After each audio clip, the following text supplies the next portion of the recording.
My name is Gabe Dominguez. I'm a musician here in Salt Lake City, and I'm excited and honored to be singing for you throughout the day today.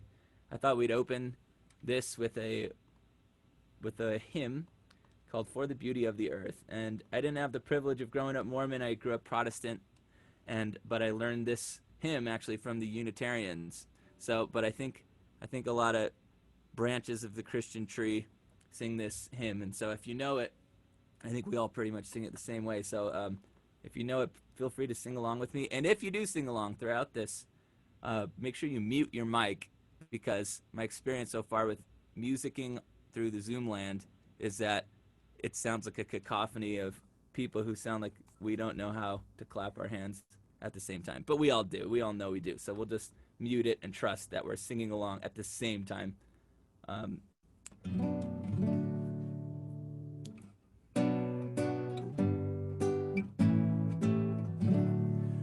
For the beauty of the earth, for the glory of the skies, for the love which from our birth over and around us lies, Lord of all, to thee we raise this our hymn of grateful praise.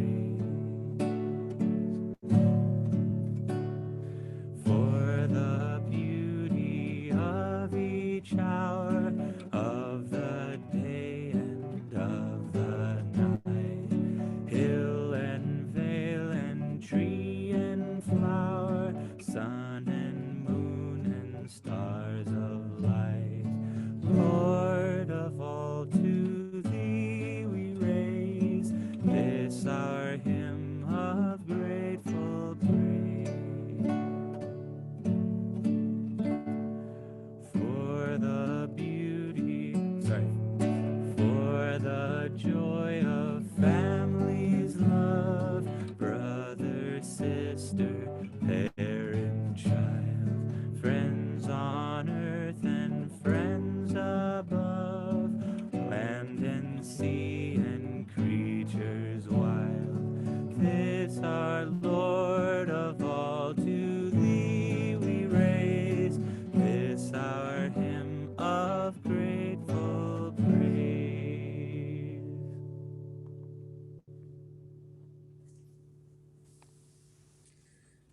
Thank you, Gabe Dominguez, for that sweet music. Welcome to the Faith is Action, Stewardship, and the Climate Crisis Symposium, organized by the Mormon Environmental Stewardship Alliance. We are so glad that you have joined us. You just heard from Gabe Dominguez. In his bio, Gabe says he is a Punjabi Chicanx performance artist and activist howling out of Goshute, Ute, and Eastern Shoshone land, also known as Northern Utah. We are so glad that you've joined us for this symposium, Faith is Action, Stewardship, and the Climate Crisis. I am Mark Coles-Ritchie, chair of the Mormon Environmental Stewardship Board. We are the ones that organized this symposium. We are a volunteer board. My training is in vegetation ecology. I work for Grand Canyon Trust doing conservation work during the day, and I'll be guiding us through this symposium today. We are excited that over 300 people signed up for this symposium that we put together. Our board and 2 part-time staff were the ones that organized it. I want to recognize Sylvia Wilcox and Lake Patch in particular, who helped make this symposium happen. So the Mormon Environmental Stewardship Alliance uses the acronym MESA, so you'll hear that sometimes today. I wanted to just let you know what that is. The Mormon Environmental Stewardship Alliance is a nonprofit organization. We are not officially affiliated with the Church of Jesus Christ of Latter-day Saints. We are a community of Latter-day Saints, friends and supporters who care passionately about protecting God's creation, this beautiful earth, and the amazing life that it supports. So why did we organize this symposium? We are extremely concerned about the ongoing environmental degradation to our planet, including water contamination, habitat loss, and species declines.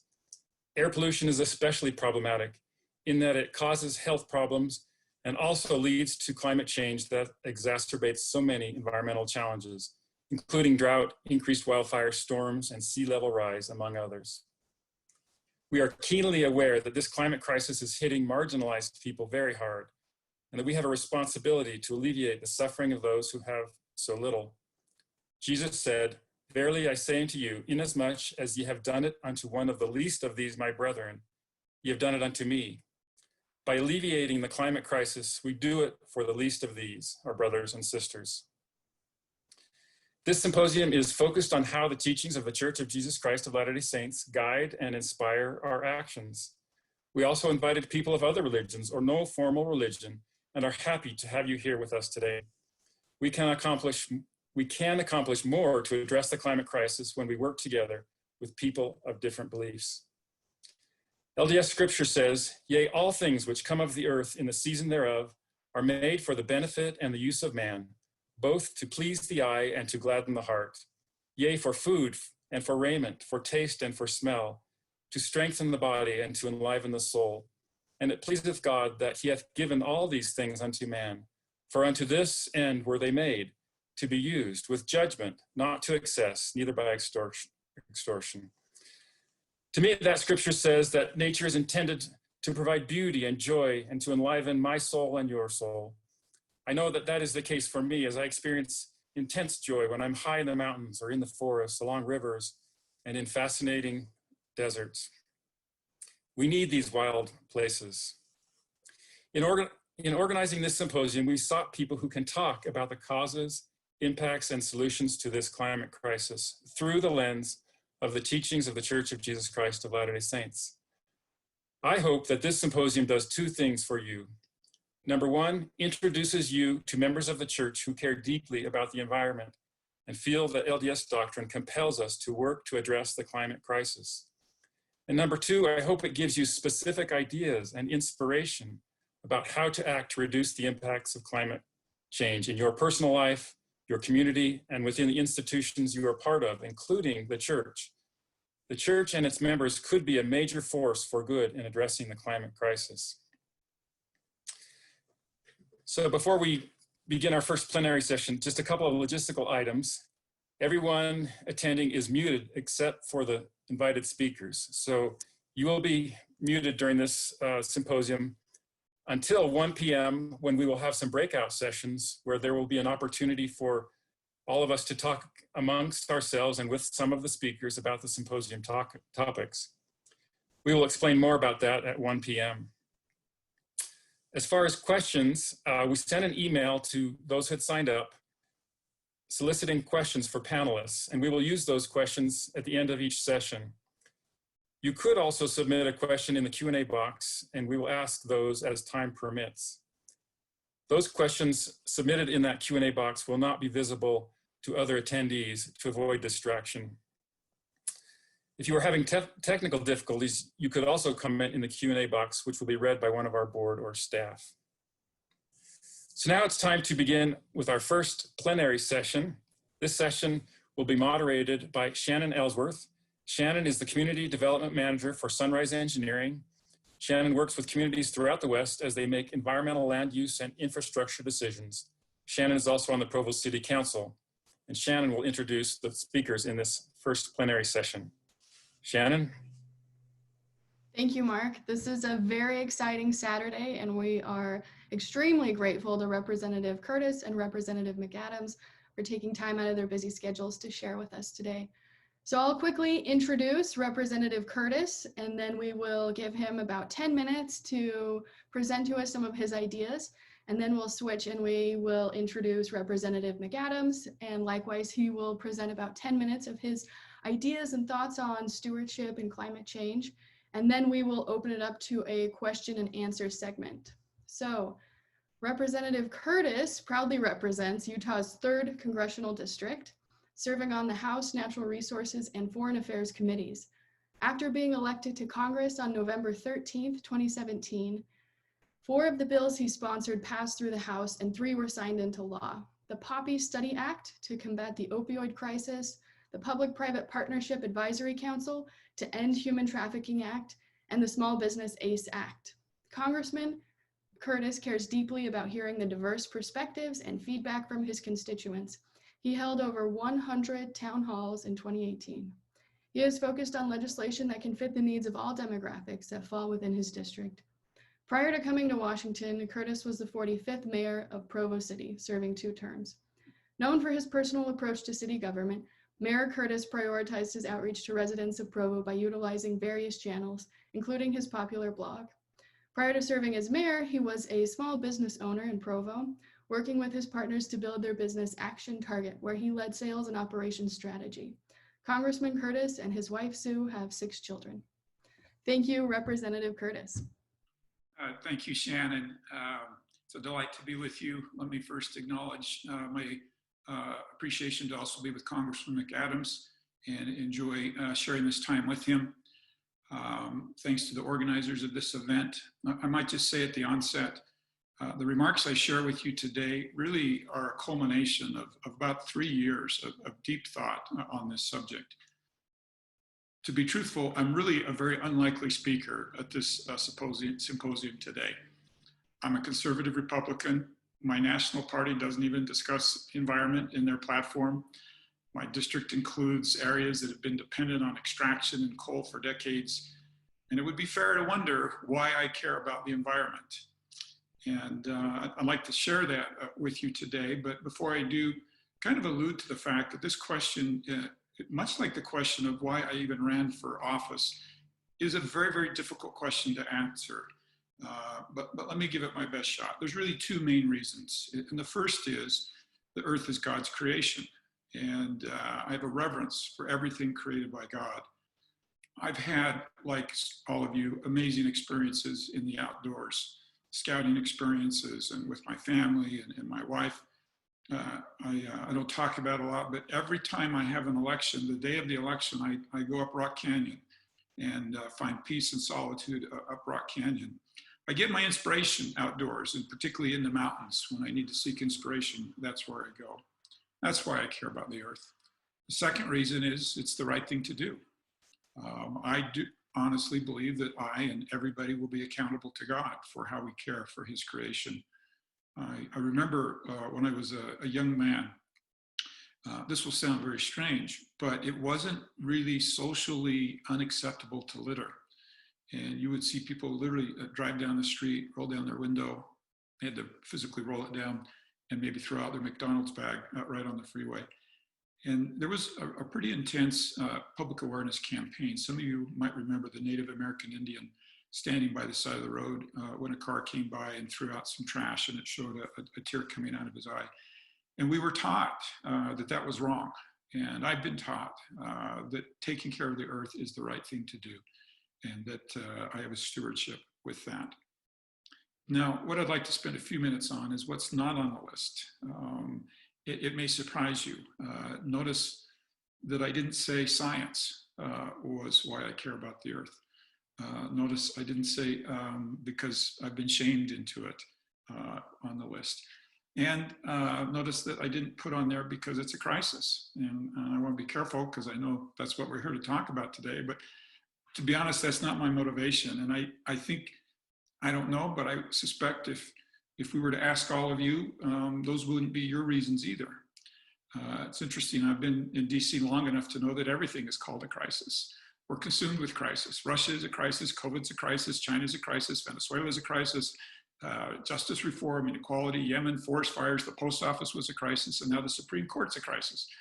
And when everything's a crisis, nothing is a crisis. And I've just found it's not a very motivating thing. Here's an interesting analogy. How many of you that have kids struggle to get them to keep their rooms clean? Now, I had 6 kids, and maybe you all are better than I am, but we struggled with every one of them to keep their rooms cleaned. Believe it or not, I tried science to convince them that they should keep their rooms clean. I could actually show them that they would save time if they put things away to begin with and knew where they were instead of leaving them out. Won't surprise you, that didn't work. I tried shame. You pig, put that away.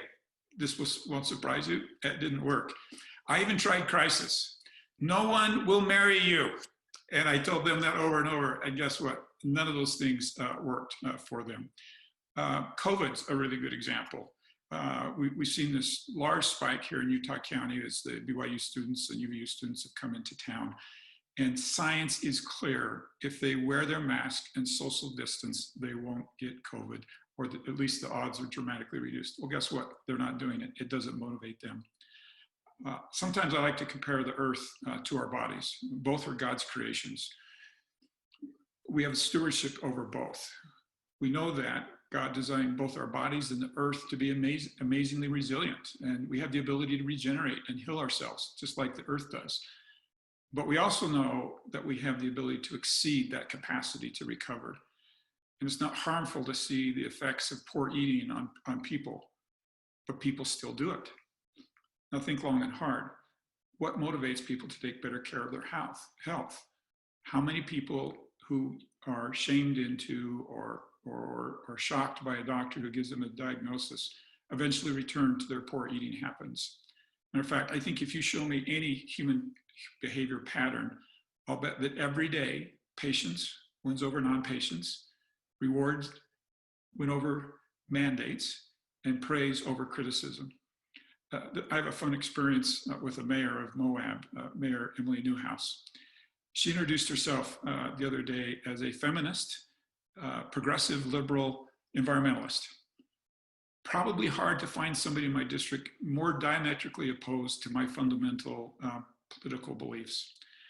But interestingly, every time Emily sees me, she clicks off all the things she's grateful for that I have done with the environment and totally ignores the things she wishes that I would do. I have no doubt her list is much longer of the things that she wishes that I would do. And I find myself, as a result, highly motivated to do things that are important to her. And I just think that's a really, really important concept. Now, let me just talk quickly about some faith-based principles that I think we should apply when it comes to our stewardship over the earth and trying to motivate people to care about the earth. First is acknowledge God's hand in the creation of the earth. That's where my motivation starts. And prepare for a day of accountability on our stewardship of the earth. I believe that there'll be a day of accountability. We'll all have to answer for how I've treated this earth. Another important principle, as I've mentioned, is shame and extremisms don't work. We need to seek broad consensus. I regret that sometimes I can be just a little overly obsessive with my diet and exercise. And like many, I've tried a number of different approaches to good health. When I was young, my mom suggested I drink 8 glasses of salt water when I had the flu. And it may surprise you, it didn't work very well. People used to, in the 50s, actually eat tapeworms, feeling like that they would consume calories in their stomach. And I know people that have eaten cotton balls. None of these extremes worked. When I was a high schooler in Russell, I was encouraged to purge my stomach after eating. And we know that these extremes don't work. And unfortunately, our approach to earth stewardship is also dominated by extremes, ideas that take the head off to fix the headache. And if not careful, we have extremes on both sides, both those who refuse to acknowledge that we have a problem and those who want to solve the problem with extreme ideas. Another concept would be that we need to look for moments of celebration. Part of this culture of shame means that we don't stop and acknowledge when we have done things well. Every aspect of human behavior tells us that we are more motivated when we're celebrated for doing the right things. And finally, the last thing is that we need to seek and follow God's revelation on how to care for this earth. I really appreciate our time together, and I'm looking forward to our questions. And at this point, some of the favorite words in Congress to be heard are, I yield my time, and turn the time over to Congressman Ben McAdams. Thank you so much, Representative Curtis. I love that you underscored that people change their perspectives based on experiences, right? And we see that in climate change, we see that all over in policy, and we see that in missionary work. Thank you. Let me introduce Congressman Ben McAdams. He is a 7th generation Utahn who was raised in a family of 8. That's where he learned hard work, honesty, and duty to the community. He was the twice elected mayor of Salt Lake County and a former Utah state senator. As mayor, he brought Republicans and Democrats together to get things done, like addressing homelessness, forming partnerships with the private sector to create jobs and improve education, all while managing a balanced budget. That is the same approach he brings to the U.S. House of Representatives. He graduated from the University of Utah and Columbia Law School. He practiced law in New York and Utah, assisting businesses with federal securities regulation compliance. In the Utah State Senate, McAdams worked to protect victims of financial fraud and offered legislation to combat consumer fraud. Congressman McAdams has been selected to serve on the House Financial Services Committee and the House Science and Technology Committee. He and his wife, fellow Columbia Law graduate Julie, and their 4 kids live in Salt Lake City, where they enjoy hiking, soccer, baseball, and the many cultural activities offered throughout the state. McAdams is fluent in Portuguese and conversant in Spanish. Representative McAdams, thank you for joining us, and we're eager to hear from you. Well, thank you, Shannon, and it's great to be with you all. Congressman Curtis, John, great to see you, and thank you for those remarks. You know, I've been a Democrat and working in a very Republican state for a long time, and people sometimes ask me how you get things done in that regard. And I always say that I think the first thing is to recognize where you have common values with people maybe who disagree with you. And when I think about that, I oftentimes think of John Curtis. We oftentimes actually agree, but we oftentimes disagree as well. But I will tell you, we almost always have the same why. Why do we do this job? Because we love this state, we love this country, and we want to serve and give back. So we may differ on how, but when we agree on why, how is just a detail to work out. And I think, you know, I have a theory that if we could send more mayors to Congress, we could fix what's broken about Washington. And so great to be with you, Congressman Curtis. Thank you for what you bring to the job. So welcome to the Mormon Environmental Stewardship Alliance Symposium. It's an honor to be with you today. As Shannon mentioned, I'm Congressman Ben McAdams. I have the pleasure of representing Utah's 4th Congressional District. So for those of you who aren't familiar, my district is unique in that it's primarily a suburban district, unlike Congressman Curtis, who represents a lot of rural Utah. My district encompasses growing communities in Salt Lake and Utah counties, and also I represent rural parts of the state too in Sanpete and Juab counties. But regardless of where we live, something I know that all Utahns have in common is a love for the land we live on. We are blessed in Utah to be surrounded by the most incredible natural beauty. And when I look at that distinction, as I said earlier, about why and how, if we can recognize that people across the state of Utah love this land. Now, we may disagree. There are disagreements from some environmentalists.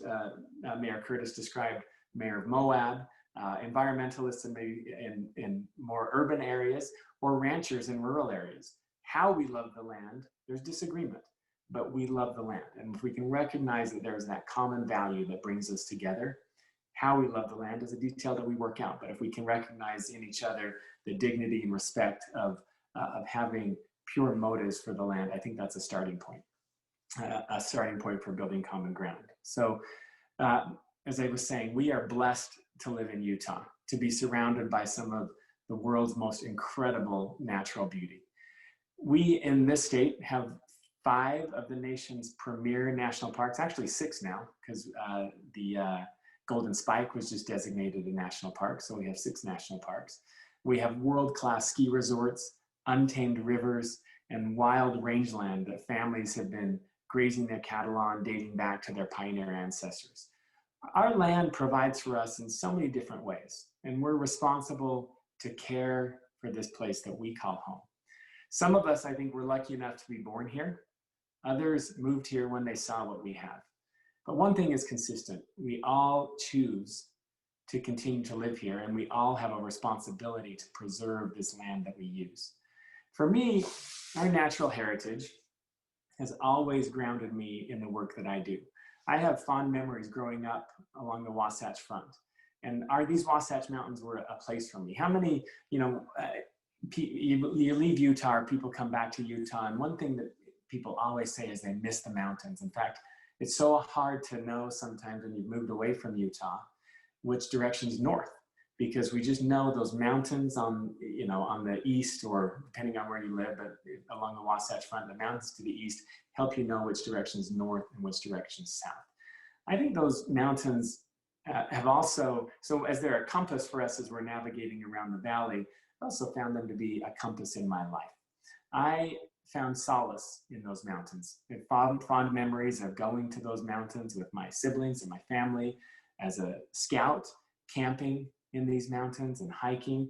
And then, like Congressman Curtis described, as in college and in my professional career, I've gone to these mountains to find myself, to find peace, and to be alone in my thoughts and escape into these canyons and wander around these mountains. And I think in many ways, this exposure has shaped my values, it shaped my character, and helped to inform my politics. And I enjoy today hiking with my wife and our kids and spending time in these outdoors. And I hope they learn to love these our outdoors as much as I do.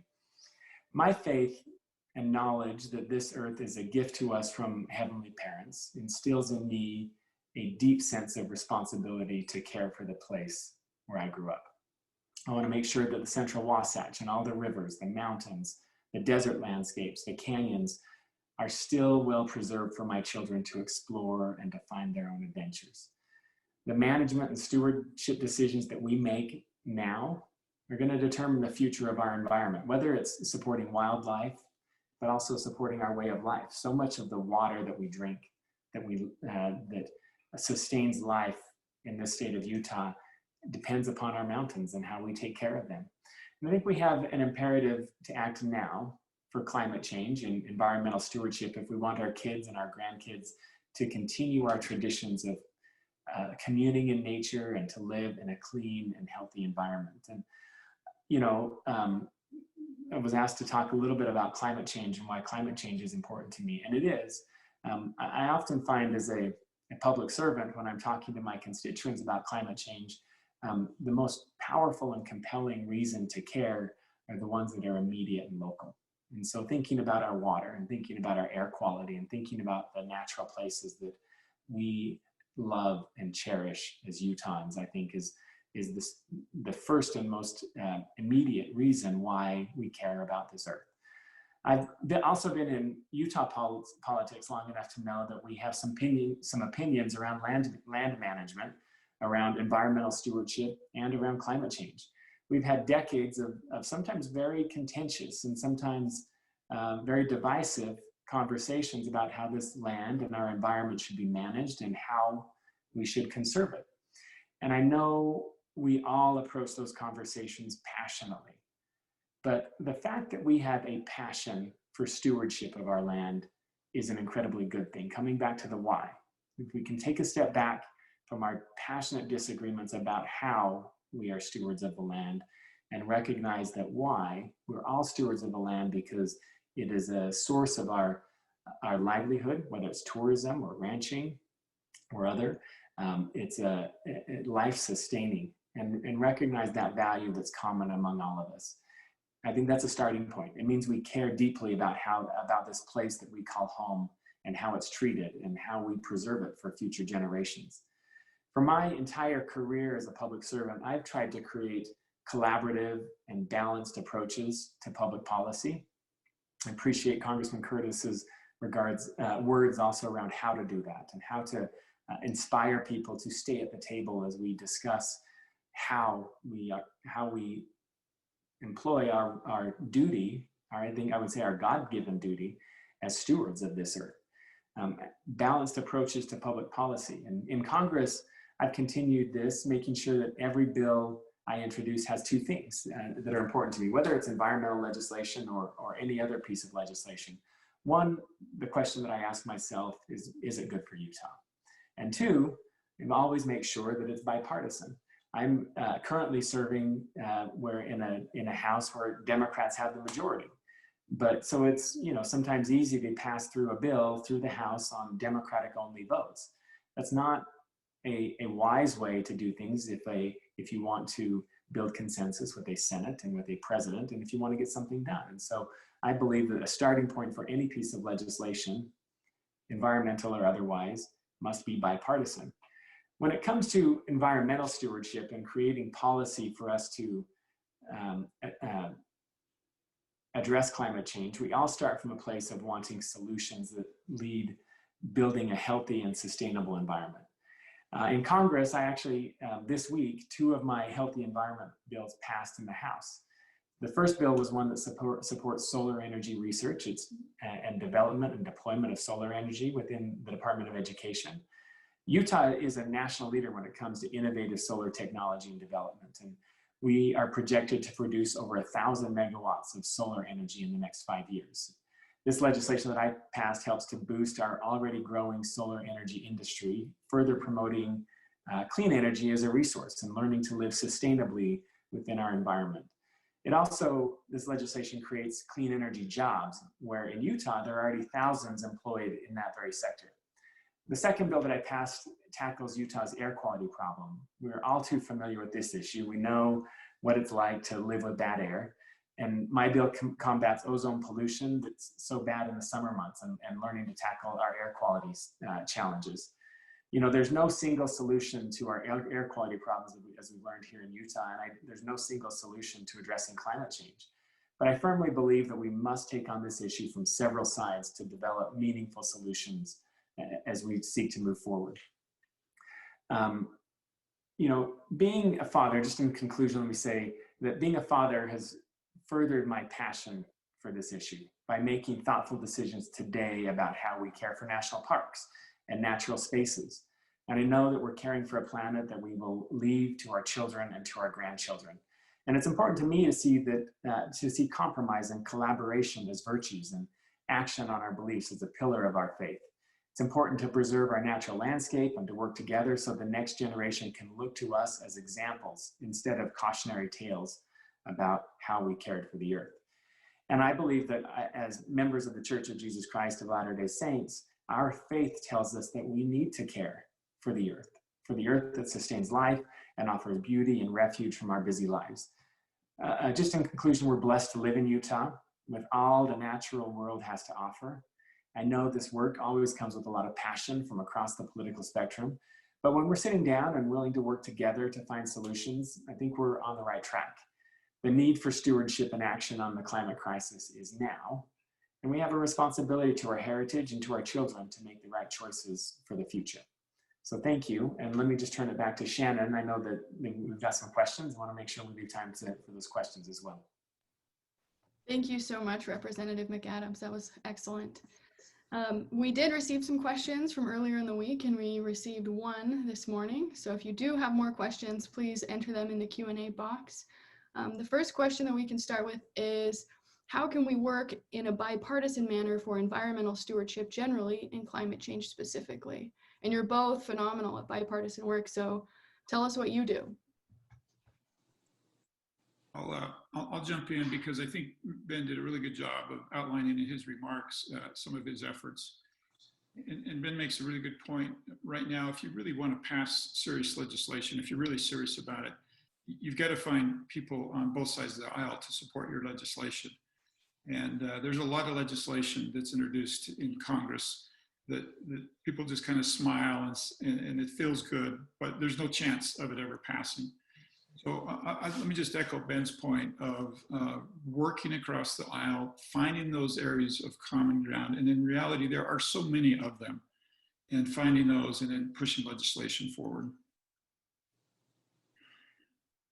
I would also add, you know, again, I think I'm an optimist. I like to joke that if, as proof of my optimism, I ran for office as a Democrat in Utah. But I always, you know, let's acknowledge there are bad ideas that come out of both political parties, and there are bad people, bad actors that come out of both political parties. I always choose to start from a place of optimism and to believe that the person I'm sitting across from, we may be passionately disagreeing, but they, like I, love our country. And the reason they're so passionate about their position is because they believe their position is important to preserving what we love about America and what we love about Utah, and a path forward to make our country a better place. And allowing someone who you disagree with the dignity that their opinion is warranted and well motivated, and not, you know, far too often today we call somebody, we say, oh, you're a sellout, you're corrupt, you're, you know, you ascribe a whole bunch of negative things to different people. And once you've said that, how do you negotiate with somebody who's the very motives underlying their position are unrecognizable and intolerable.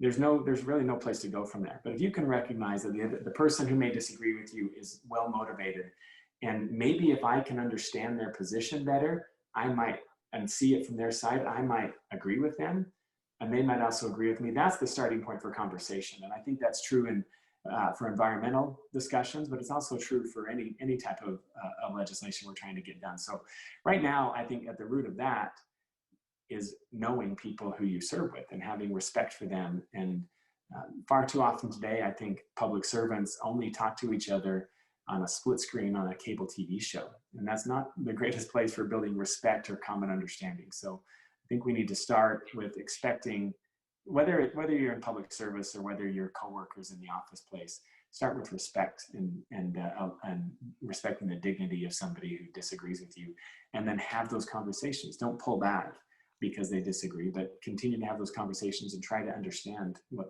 somebody else's position. Excellent. Thank you both.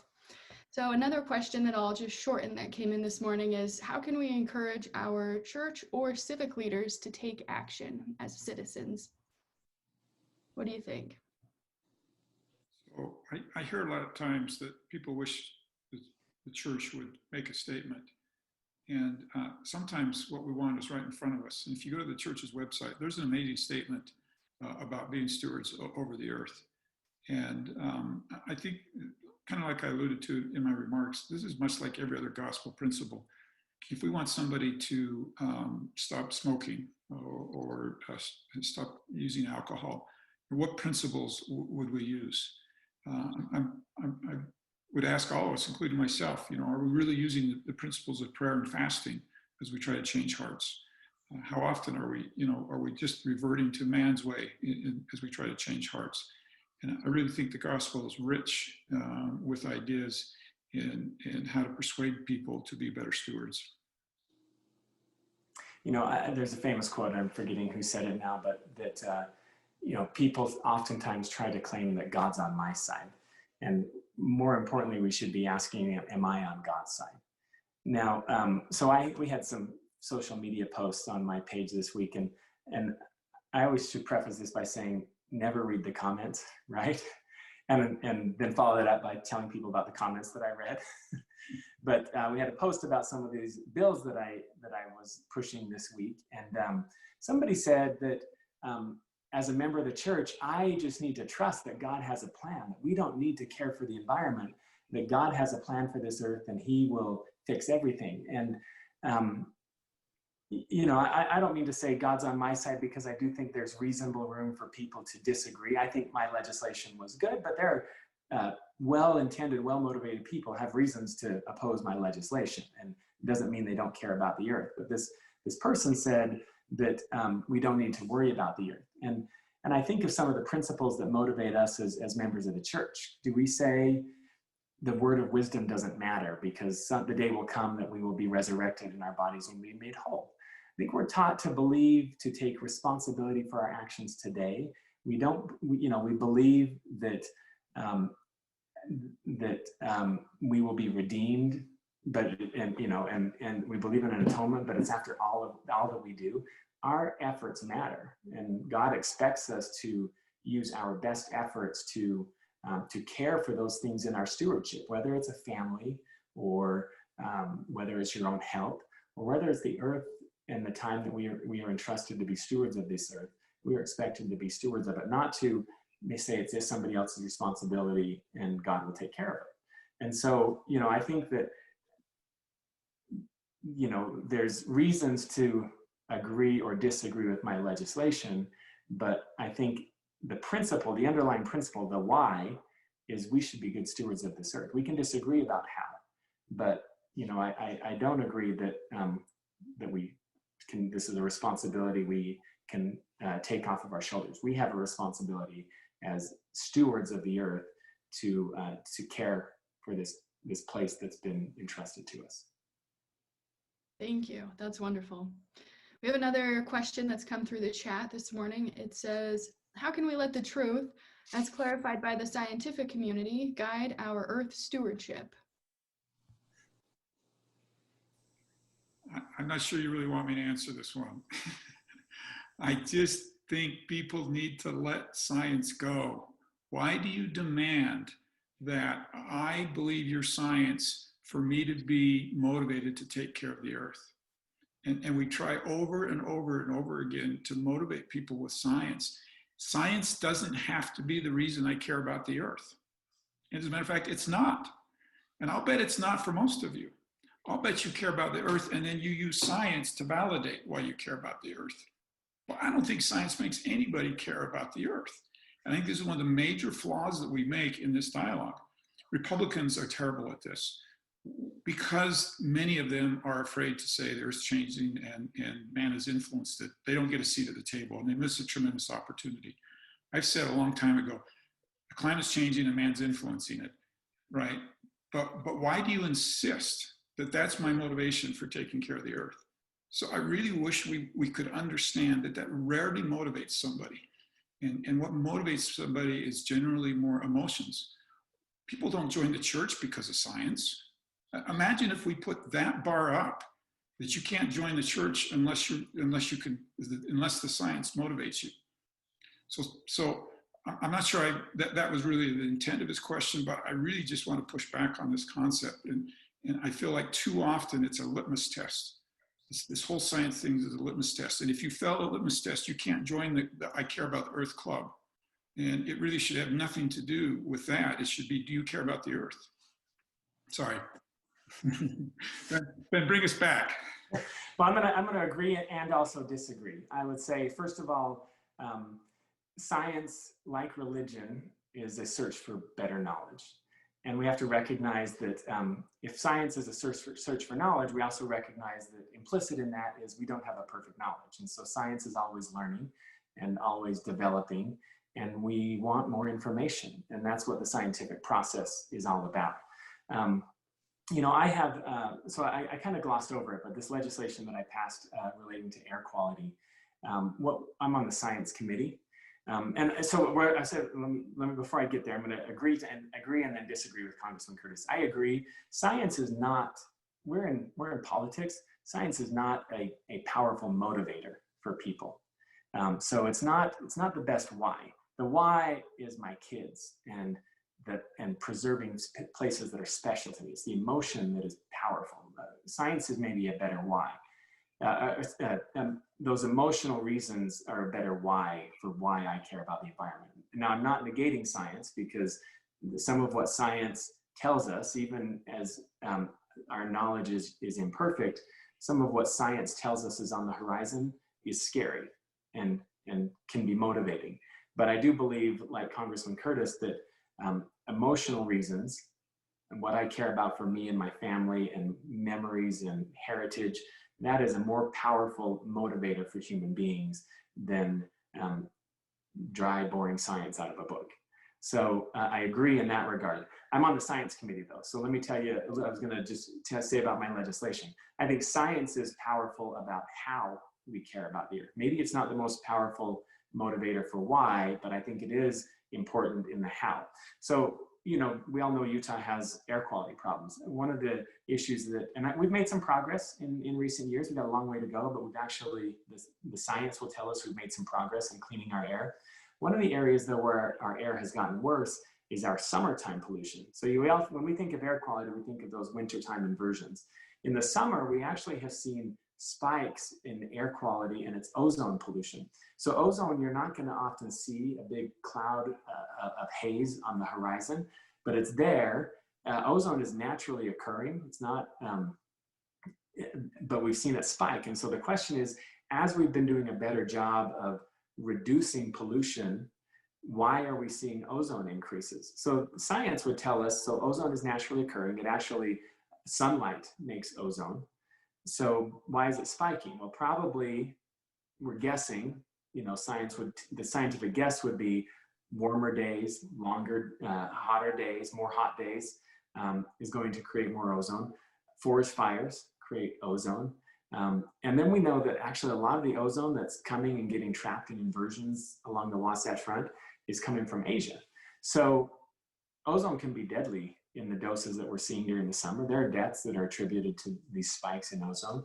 So if we say it's something we care about and we want to address it, now my question is, how do we address it? And that's where science comes in. I don't know, is the answer, what is the answer? Well, the first step in addressing our ozone pollution is to understand what are the biggest drivers, where it's coming from, and where can we have the biggest impact. So my legislation puts funding in the National Academies of Sciences to get to the bottom of this question, to help us to understand where Utah's summertime ozone pollution is coming from, and that will tell us then how to address it. So I think science is really important in the how we go about addressing climate change, on whether it's ozone pollution or so many other things. That's excellent. Thank you. You were not disagreeable, which is something we can all learn from. Thank you for modeling that. Just for the record, I totally agree with Congressman McAdams. And I think the point that I'm trying to make is that we put so much hinges on whether or not you get to be part of the club based upon how you view the science. And we're leaving a lot of people out of the club who would care deeply about the earth, except for we insist that to join the club, that they follow the science instead of following their heart. So that's my point, is really we've got to be thoughtful in how we talk about this. Of course, science is important. By the way, I believe in the science. I believe what science is telling us about how we're destroying the earth and how man has done it. But many people struggle with that, and therefore, but they still would be important members in the dialogue. You're absolutely right. Yeah. Thank you. I think we have time for one more question. Where you both come from local government, I'm going to take advantage of that. Tell us, what can citizens do at the local level to be great stewards and to advocate or lobby or contribute to solving global climate change? Ben, do you mind if I take this first? And because I'm trying to get to my grandson's soccer game. So if you don't mind, I'd like to take this, and then Shannon, I'll peel off. Let me share with you something that I think will make you all smile. In Utah, about every block has a church on it, right? Or close to it. And on any given Sunday, if you look at that church parking lot, it's going to be full of cars. We know that circumference of members attending that church is probably 3 or 4 blocks, right? And if I'm truthful, not only does the Curtis family frequently take a car 2 or 3 blocks to church, we might take 2 or 3 cars, 2 or 3 blocks to church, right? And people smile at this because we're all guilty. And the reason I bring this up to answer your question is, don't forget the little things. Imagine if every family walked to church instead of driving. In Utah County, we have 500,000 people. If we could reduce per week 500,000 vehicle trips simply by that one small thing, those add up. And I think sometimes we underestimate the small things and what we do by changing our light bulbs, by getting an electric lawnmower, by walking to church. And that's too often we look to Washington, D.C. for this one answer that will just fix everything. And so that's I'll get off my soapbox. Thank you, Representative Curtis, and thanks for taking the time to spend on this Saturday morning. Shannon, you're the best. Thanks. Yeah, thank you. I think Congressman Curtis is a great leader. We're lucky to have him, and I consider him a great colleague that I enjoy working with in the House of Representatives. I think he's right to talk about taking individual responsibility. In Utah, we have this rugged individualism that was forged as in the West and with our pioneer heritage, that we oftentimes talk about kind of a do-it-ourselves type attitude. And I think it's worth reminding people that that just like wearing a mask, being responsible for the environment is not because they told us to. It's because I can do this and I'm going to do my part mentality that I think is such a powerful narrative for who we are. And Congressman Curtis is right that it's a lot of little things make a difference. Speaking specifically about air quality along the Wasatch Front. So part of the reason that it's been so hard for us to make meaningful progress in improving our air is, over 50% of our air quality in our wintertime inversions is caused by cars. So you're talking about changing the behavior of a million people. And, you know, it's not about shutting down one manufacturing plant or, you know, things like that. Those decisions like that, I think, would be easier. But when you're talking about changing the behavior of millions of people and their livelihoods are at stake, it's a harder thing to do. So at an individual level, I think it's making choices to minimize our impact and to do our part. I think at the policy level, solutions, you know, you say, think globally, act locally. You know, it's just like, you know, the air quality and climate change are the same problem. It's just a local expression of a global problem, right?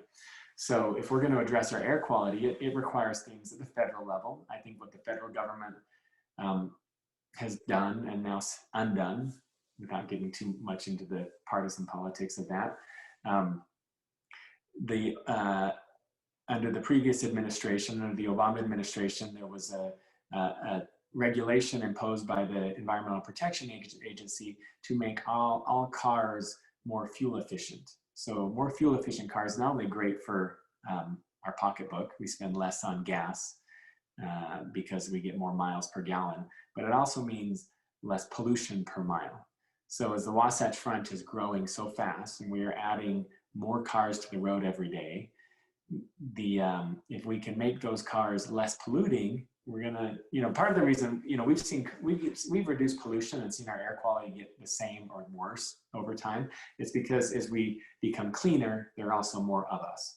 And so that's why the problem gets worse. But if we can make our cars, you know, significantly more fuel efficient and less polluting, that's going to reduce that pollution. So at the federal level, what we would say is we want automobile manufacturers to invest in research and technology that's going to make cars more fuel efficient. And they do that, and you see those policies then just through their natural course. When I buy a new car, it pollutes less. And it's not even about changing my behavior, it's about new options on the table. And I mentioned the other bill that I passed was investing in solar energy research. So clean, renewable energy has to be part of our future. We have to move to a clean energy economy. Now, as people right now have the option to maybe put solar on your home and, you know, with government incentives and state incentives and federal incentives, that can be done at kind of a break-even proposition right now. So people will choose that. We need to get to the point that it is more cheaper to go with clean energy than it is to go with, you know, polluting energy. And that's going to happen, but it's going to take science again. So investing in the scientific research to make those clean energy technologies more reliable and cheaper to manufacture as part of it. So these are all things to do at the federal level. I'm going to just say one more, and this is another actually piece of legislation. I'm going to say not to self-promote, but it is to self-promote, but that's, you asked me here. So a bill that I have that we have a lot of oil and gas that comes off of lands here in Utah and across the country, right? So, and I'm not opposed to oil and gas. I know that probably there are people on the call who are.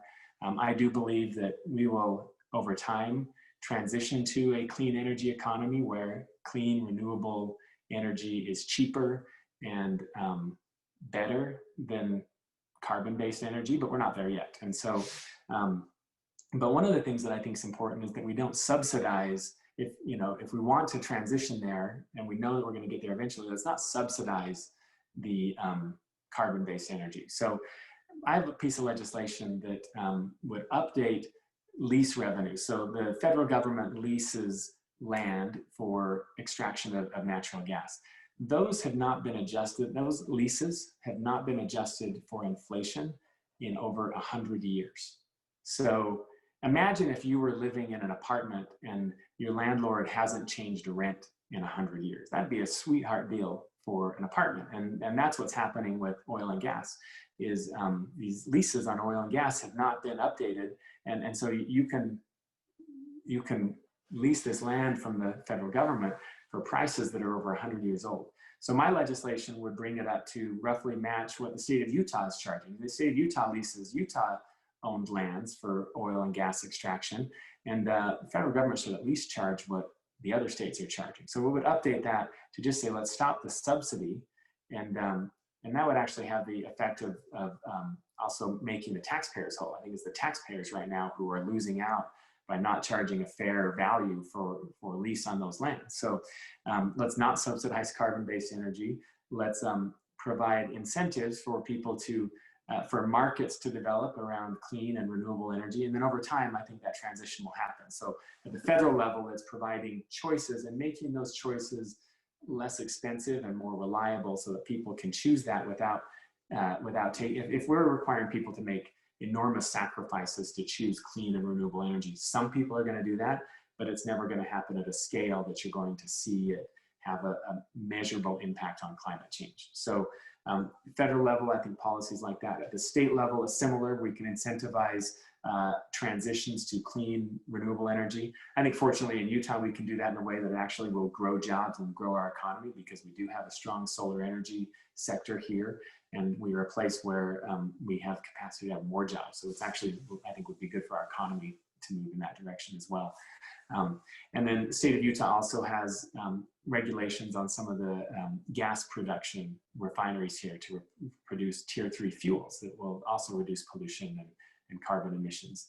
And then I think local cities jurisdiction has I think a responsibility to provide choices that make it convenient. Right now, we want people to choose to walk or bike if that's a choice that they will make.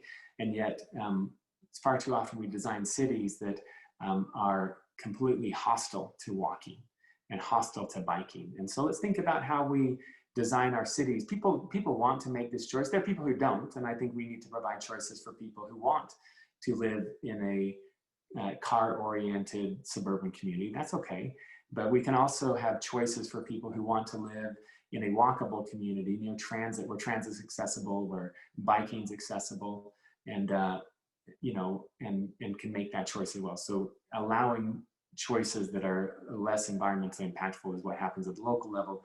And then I think at the individual and family level, it's doing what we can to avail ourselves of the options that would help to reduce our individual footprint and contribution to climate change and all the impacts that has. Thank you so much, Representative. This has been a phenomenal moment where we could learn from you and from Representative Curtis, and we genuinely appreciate you taking the time. So thanks for presenting these ideas and solutions, and thank you for your work on behalf of Utah. We'll turn the time now over to MESA. Thank you, Shannon, and thank you, Representative McAdams and Representative Curtis. It was great to hear your thoughts and great to hear you talking to each other about important issues of addressing climate change. Now we're going to move to our first general session, which we've titled, Why Should We Care About Climate Change? This will be moderated by Rachel Lauritsen of our Mormon Environmental Stewardship Alliance board. She's the vice chair. Rachel is a fiber artist, writer, Waldorf handwork teacher, and an aspiring urban homesteader with a fondness for hiking, knitting, plant dyes, and craft chocolate. Rachel was a city planning commissioner for 8 years, where she was able to bring a sustainability mindset to projects in South Salt Lake City. So now we'll turn time to Rachel to moderate this next session. Thank you, Mark. It's so good to be here and to hear what everybody has to say.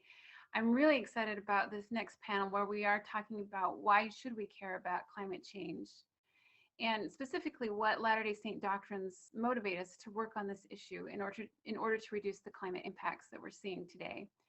We'll be hearing from 3 panelists, Paul Cox, Ben Abbott, and Farina King, who will each address these topics from their individual perspectives of faith and stewardship, science, and ethics. And to go over their backgrounds, first I'd like to introduce Paul Cox. He's one of the world's leading ethnobotanists, and Dr. Paul Allen Cox has lived in remote island villages searching for new medicines. He was awarded the Goldman Environmental Prize, sometimes known as the Nobel Prize of the Environment, and was named one of Time Magazine's 11 Heroes of Medicine for his discovery of the HIV drug prostratin. His conservation foundation, Seacology, has set aside over 1.5 million acres of rainforest and coral reef in 60 countries around the world. Cox was both a Danforth Fellow and a National Science Foundation Fellow at Harvard, where he received his Ph.D. He currently serves as the executive director of the Brain Chemistry Labs in Jackson Hole, Wyoming, a nonprofit charity focused on finding new treatments for ALS and Alzheimer's disease. Ben Abbott is an ecosystem ecologist at Brigham Young University who studies how natural and human disturbances affect carbon, nutrient, and water cycles. Specifically, he works on the permafrost climate feedback, eutrophication, wildfire, river biochemistry, and air quality. He's particularly interested in social and environmental sustainability, science communication, and exploring the religious and cultural basis for ecological stewardship. He and his wife have 4 children who take after them in their love of animals, TV, and biking. Farina King is a citizen of the Navajo Nation and assistant professor of history and affiliated faculty of Cherokee and Indigenous Studies at Northeastern State University in Oklahoma. She received her MA in African History from the University of Wisconsin and a BA from Brigham Young University with a double major in History and French Studies. King received her PhD at Arizona State University in U.S. History. She specializes in 20th century Native American studies and is the author of the Earth Memory Compass, DNA Landscapes and Education in the 20th Century. Farina was born in Tuba City, Arizona, and lived on the Navajo Reservation as a small child until her family moved to the Washington, D.C. metropolitan area, where her father worked for the Indian Health Service. She has studied several languages, including French, Portuguese, Yoruba, Wolof, and Navajo. So we would like to turn the time over first to Paul Cox to discuss his perspective on why we should care about climate change. Paul? Thanks. I'm really grateful to be with you today. I'm here in my laboratory in Jackson Hole where I work with my team of scientists. What I want to say here I think is very personal. I just want to talk about the principles from the gospel that have driven my effort to become carbon neutral. Our town here is carbon neutral. I think within a decade, all of us will know our own carbon impact in terms of tonnage that we produced, in the same way we know our cholesterol level. And so I'm not trying to in any way usurp or be didactic, tell anybody else what to do in terms of their view of the gospel. It's just that these are the principles that sort of inspire me. And I think I'll take the screen at this point if I can. Let's see here. There we go. Okay, great.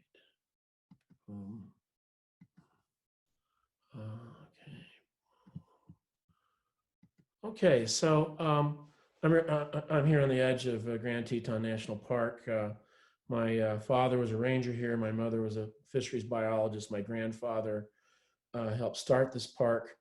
My great-grandfather was an early advocate of Arbor Day. So I'm very grateful for their foresight. As an ethnobotanist, I've been able to travel the world, and I have to say we have a beautiful planet, but this is a very special place to me.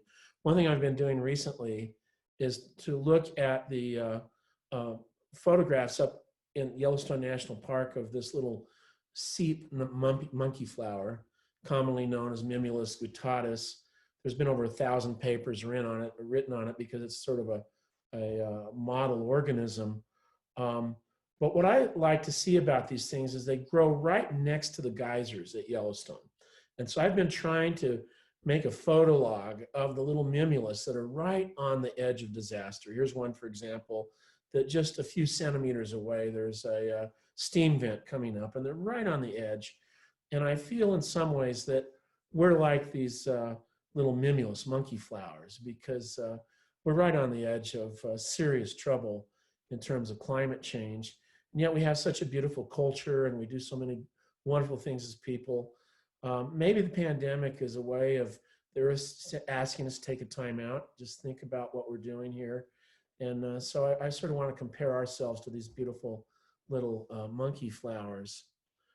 So there's 5 principles that really guide me in my thinking about the gospel as a faithful and active member of the Church of Jesus Christ of Latter-day Saints. And I want to illustrate those, and I want to mention how that's influenced my own personal behavior and the efforts of my wife and family and I in trying to make a little bit of a difference in terms of climate change. The first principle is that the earth's sacred. As an ethnobotanist, I've been able to spend time with indigenous people on all the continents they occur. I've spent a lot of my life in small villages. Indigenous cultures really differ a lot in cosmologies and the way they live their lives, but I'm stunned that there's one thing that they all agree on, which is that the earth is sacred. And that to me is a point that I think should resonate with most Latter-day Saints. Some of our most sacred ordinances emphasize how important it is to care for the earth and how sacred it is. The very first words of Genesis make this clear.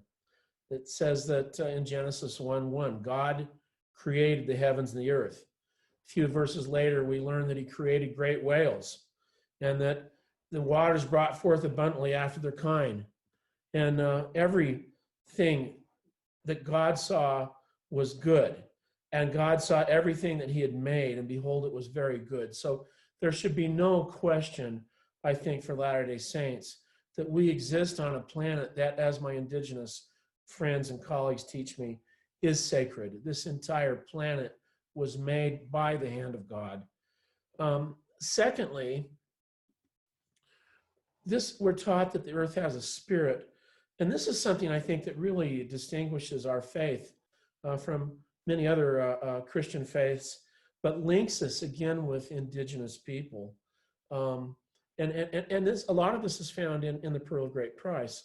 It says that Enoch had this amazing dialogue with the earth. It says, and it came to pass that Enoch looked upon the earth, and he heard a voice in the bowels thereof saying, woe, woe is me, the mother of men, I'm pained, I'm weary, because of the wickedness of my children. When shall I rest and be cleansed from the filthiness which has gone forth out of me? When will my Creator sanctify me, that I may rest, and righteousness for a season abide upon my face? And when Enoch heard the earth mourn, he wept and cried unto the Lord, saying, O Lord, wilt thou not have compassion on the earth? I mean, this is a pretty powerful concept, that the entire planet has a spirit, that it's a spiritual entity as well as a physical manifestation of God's creation. I have to tell you that as a ethnobotanist, I often feel a real closeness to Heavenly Father when I'm out in the rainforest. When I look up and see the light filtering from the canopy, it's as if I'm seeing the face of God. And this, again, is something that links me very tightly with the indigenous people I work with. No wonder that he who created the earth is aware of the fall of even a single sparrow or the glories of a single lily. So it's my opinion that one destruction of creation leads to a dulling of spiritual sensitivity. And I think when we show irreverence to the creation, we disassociate ourselves from the sacredness which surrounds us.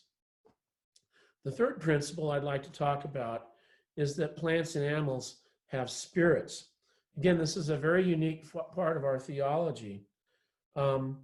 This is believed by many people around the world. This is a photograph I took of a Prunus japonicus tree in a shrine in Dazaifu on the southern island of Kyushu in Japan. And the people believe that single tree is more sacred than any other temple, anything else they have there. Plants and animals have spirits. I like this. We're told in the book of Moses that out of the ground made I, the Lord God, to grow every tree naturally that's pleasant to the sight of man, and man could behold it. And it also became a living soul, for it was spiritual in the day I created it. My parents and my children and spouse have been very patient with me, because I deeply believe that everything that around us is imbued with sacredness. And that means that we don't kill things in our family. We carry them out. I have a confession to make. I'm frightened of spiders, but my wife fearlessly will take them for me if I see them and gently escort them out of the house. I just believe that the more I learn as a biologist, the more I study the flowers and the plants and the organisms, I'm accessing an extraordinary beauty that to me manifests the beautiful of the creation. And that leads to the fourth point, really, that we should care for the creation, that we are stewards. We really hear a lot of this from recent prophets. I would recommend to you reading the October 1978 conference address from President Kimball, which was focused on treating the creation with compassion. In this address, he cited extensively his predecessors, Joseph Smith, and our prophet Joseph Smith. He said this following: I read at the priesthood meeting in the last conference the words to the verse of the song, "Don't Kill the Little Birds," which I was familiar with in Arizona. I found many young birds around my age who, with their flippers and slings, destroyed many birds. As I was talking to young men at the time, all the world, I felt I should say something more along this line. I believe in every country in the world there are beautiful little birds with beautiful plumage and attractive songs. I remember that my predecessor, Joseph Fielding Smith, was a protector of these and other wild creatures. We have, as the saints were moving across in Zion's camp, the prophet Joseph Smith saw the men killing some rattlesnakes. He said, no, don't do that. Pick them up on sticks, gently remove them to the other side of the stream. How can we ever find peace with the natural creation if we kill them? And I'm so stunned by the Savior's teaching about how he told his disciples, consider the lilies, how they grow. They toil not, they spin not. And yet I say to you, that Solomon, all his glory, was not arrayed like one of these. And we have several versions of this. I just quoted Luke 12. But he reiterates it today in the Doctrine and Covenants, section 84. And listen to the change here. It's very interesting. It's 84, verse 82. Consider the lilies of the field, how they grow. They toil not, neither do they spin. And the kingdoms of the world in all their glory are not arrayed like one of these. I'm showing on the screen here a photograph I took of one of the most endangered plants in the world. This is down in Utah. This is Pedicactus despanii, found in the San Rafael Swell. This little cactus lives its whole life under the ground and then just pops up right about end of April and has these extraordinary flowers, goes through its reproductive status, and then comes back down below again, endangered by off-road vehicles. Bureau of Land Management has signs up, please don't go off-road. I love what President Kimball said here, and he quotes a poet, John Dreyfus, take not away the life you cannot give, for all things have an equal right to live. And so my belief is if I extend the divinity of the creation to my brothers and sisters here on the earth, I'm compelled as a Latter-day Saint to recognize that same divinity in the plants and animals that are around us. And that's why I'm so touched when I see indigenous people say a prayer before they cut a tree down, or to apologize to an animal before they hunt it and explain why they have to do so. The fifth principle, then, this brings us to is that we are stewards over earthly blessings. And that, I think, is something that the Doctrine and Covenants really emphasizes. And I would direct you to the 104th section of the Doctrine and Covenants. I love what the Lord says. He says, for it's expedient that I, the Lord, should make every man accountable as a steward over earthly blessings for which I prepared for my creatures. He also makes it clear that we are to care for the poor. And that's why I'm so proud to be a member of a church where once a month we have an opportunity, all of us, regardless of our financial circumstance, to fast and to donate the proceeds of that fast to the care of the poor. And talk about an amazing charity. That little fast offering goes without any salaries, any overhead, any administrative expense, boom, to the bishops of the church who then in inspiration see how to help others. So we are stewards. And so what I try to draw from these principles that the earth is sacred, the earth has a spirit, plants and animals have spirits, that we should care for the creation, and that we're stewards. The question then is, how can this change my life? What can I do? And this brings me then to what we're doing as a family. I was on an airplane before the pandemic, flying from Zurich. I'd been at a conference talking to the man next to me about conservation. He said, well, you're creating a carbon footprint from this plane. What are you doing? And I said, well, let me tell you what I'm trying to do. And let me share just a few things here with you. We created and I don't know, Mark, if those pictures can move, because it's really important that you see the picture of this little girl next to my daughter, or next to my wife, Barbara. We created a foundation called Seecology, where we basically work with indigenous people to protect their own environment. And in return, we fund the construction of schools or hospitals or medical supplies. And our 300th project was a school that we built in a very remote village in a remote island in Fiji. This little girl came up to my wife, Barbara, and asked if she had her photograph taken. We later found out that this little girl walks 14 kilometers barefoot every day to get to this school. So indigenous people feel deeply about conservation, and this Seecology Foundation was set up for people on islands to help protect. And we built this school. In return, Nambubu village protected their entire mangroves. Why mangroves? Well, mangroves are the second most carbon productive vegetation on the planet in terms of sequestering carbon. So we've made an effort throughout the world to try work with indigenous people to protect mangroves. Here we are in Tuvalu, and one of our panelists today it comes from an island nation like Tuvalu, which is in imminent danger of being actually overrun by rising sea level.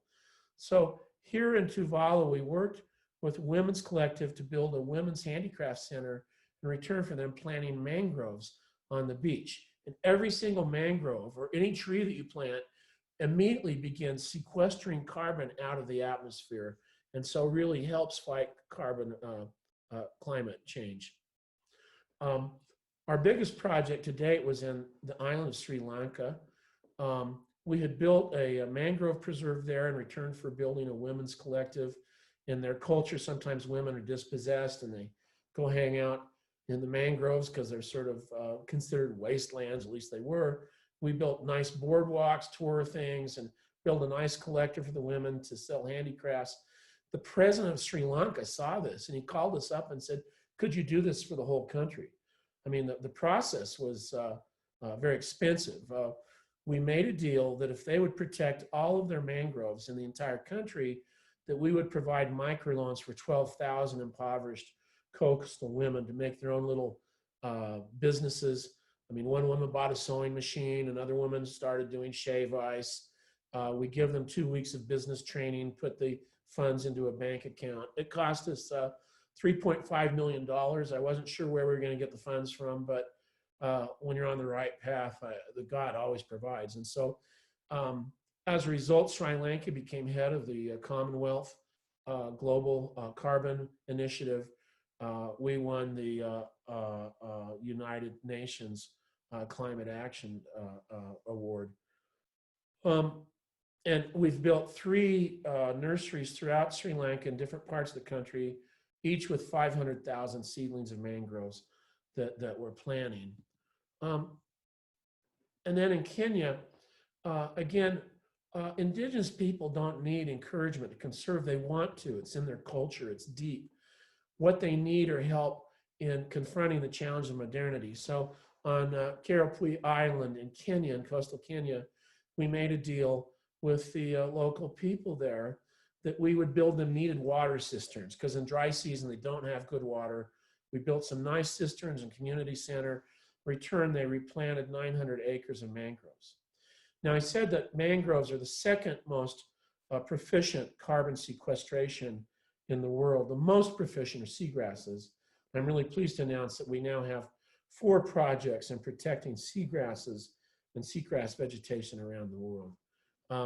This is just a little thing that Barbara and I started, and so many good people came on, got on board and helped us. Some companies have assisted us. So here's our projects now for Seecology. We've done 339 projects to date. So 339 villages in 64 island nations. So far, we've protected between 1.4 and 1.5 million acres of rainforest. I'm saying this not to brag, but I'm saying that I want to live a carbon neutral life. And I think that maybe is something that you might consider. It really started off, Barbara had a birthday and I decided for fun to carbon neutralize her vehicle that she drives. She drives a hybrid. So I worked with our engineers. We have an office in Berlin, and we actually found a village, swapped out their smoky diesel generator for solar panels, and then figured out exactly how much carbon is released by these diesel generators, figured out how much we saved, and then divided it into fractions. And I bought as fractions sufficient to carbon neutralize Barbara's car for her entire life. So my goal is to basically make sure that my family and I have a neutral, or in this case, a positive carbon balance. I was so pleased with the remarks of both of the congressmen who suggested that. So let me just conclude and thank you for being here. I believe as Latter-day Saints, at least I hear the message from the prophets and the scriptures that we are stewards. I hear the message that this is a sacred creation. I feel the hand of God when I'm walking in it. And I want to do all I can do to show reverence for that creation through my own behavior of protecting his plants and animals that he's made, and to try to live a life that is friendly to this planet. Thank you very much. Thank you so much, Paul. That was so inspiring to hear about all of your work around the world and trying to live in a sustainable sort of way. We're going to go on to our next panelist, Ben Abbott, who will also address some of these questions from his perspective. Ben? Thank you so much, Rachel. And yeah, also thank you, Paul, for those inspiring words and examples. I am coming from a scientific perspective. That's what I was asked to speak about. But I actually also want to start with the scripture. O ye, my people, lift up your heads and be comforted, for behold, the time is at hand. Notwithstanding our many strugglings, which have been in vain, yet I trust there remaineth an effectual struggle to be made. Therefore lift up your heads and rejoice, and put your trust in God. So you may recognize those are the words of King Limhi, speaking to his people who had been in bondage for a long time. And he was trying to motivate them so that they could change, so they could leave. And I find that the mix of hope and grief and resolve in those scriptures encapsulate pretty well my feelings about climate change. Both my feelings informed from a scientific perspective, where I'm confronted with on a weekly basis, both progress and lack of progress, and from my religious perspective as a member of the Church of Jesus Christ of Latter-day Saints, which requires me to care about my neighbors and love my God. And when I say neighbors, I'm of course talking about all 7.8 billion of my neighbors. So I am an ecosystem ecologist, and that's an incredibly redundant sounding field, right? How many times can we get eco in there? But it's the field of research that studies all the energy, materials, and living things that flow through and make up the Earth system. So it's looking at ecosystems. And it's common for us to separate humans from nature. But in fact, in my field, there's no distinction. We are completely integrated. Science has revealed that we're not only a part of nature, we are now one of the dominant forces in the whole Earth system. The science writer Oliver Morton said it this way: the paradox in a nutshell is this: humans are grown so powerful that they have become a force of nature. And forces of nature are those things which, by definition, are beyond the power of humans to control. So this paradox, right? Incredible power, incredible influence, and yet no centralized way of controlling that. And this is, of course, a fulfillment of God's prophecy. One of the first prophecies that we know of when God told Moses that humans would have dominion over the earth and all of her inhabitants. Now, that was incredibly unlikely at the time that that was said, 3,500 years ago, when there were fewer humans than there are types of organisms on earth. But we now see, thanks to science, which allows us to view the whole earth system, that prophecy has become true. Both scriptures and science give us warnings about our power. Paul's already given a fabulous spiritual interpretation. Farina will give one better than I'm qualified to give. So I'll leave that to them, the spiritual and social dimensions. But from the scientific side, one of my favorite thinkers and writers is the paleontologist Stephen Jay Gould. And here's what he said about dominion and about how we should view ourselves in the earth system.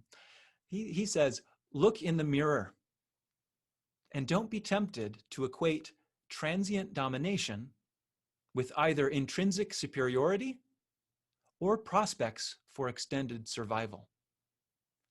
So he's coming from a paleontological perspective, looking at the whole history of creation. And of course, made that observation that there are many species in the past who have become dominant in the earth system. That dominance, that power in itself is neither good nor bad. It's how we use it.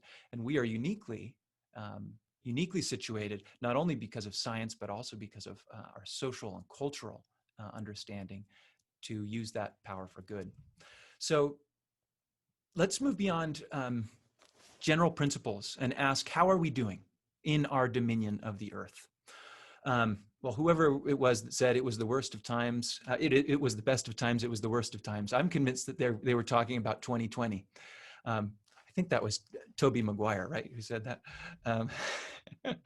On one hand, there are amazing changes happening in our communities, in our nations, and at the global scale. Paul has laid out just a few of them. Going from a scientific perspective, there are changes that are transforming how we gather and share energy and resources. There are changes that are reducing our waste and our pollution, changes that are enhancing our health and conserving the integrity, sustaining the earth. Just as one example of the efficacy of these advances, the technological, economic, and social progress that we've made since 2000 means that we are on a trajectory that is well below what we used to call business as usual. So if you look at where our emissions are tracking, we are well below what we used to think was kind of the do-nothing scenario. So we are making a difference. Also, solar and wind energy are now cheaper and growing faster than their dirty fossil fuel alternatives. These are great changes that are happening. But there's another side as well. There is terrible momentum in the Earth system, including in humans. Powerful economic interests and deep cultural currents are harming individuals and hampering progress in global and personal ways. Each year, we burn more dirty fossil fuels than the last. We have not yet turned the corner. It's not just that we are still burning fossil fuels, it's that we're burning more and more each year, despite a clear knowledge of how that use of this resource is affecting the earth and the human family. That, for me, is the most troubling as a human. We know what the consequences are of our overconsumption, and yet we continue.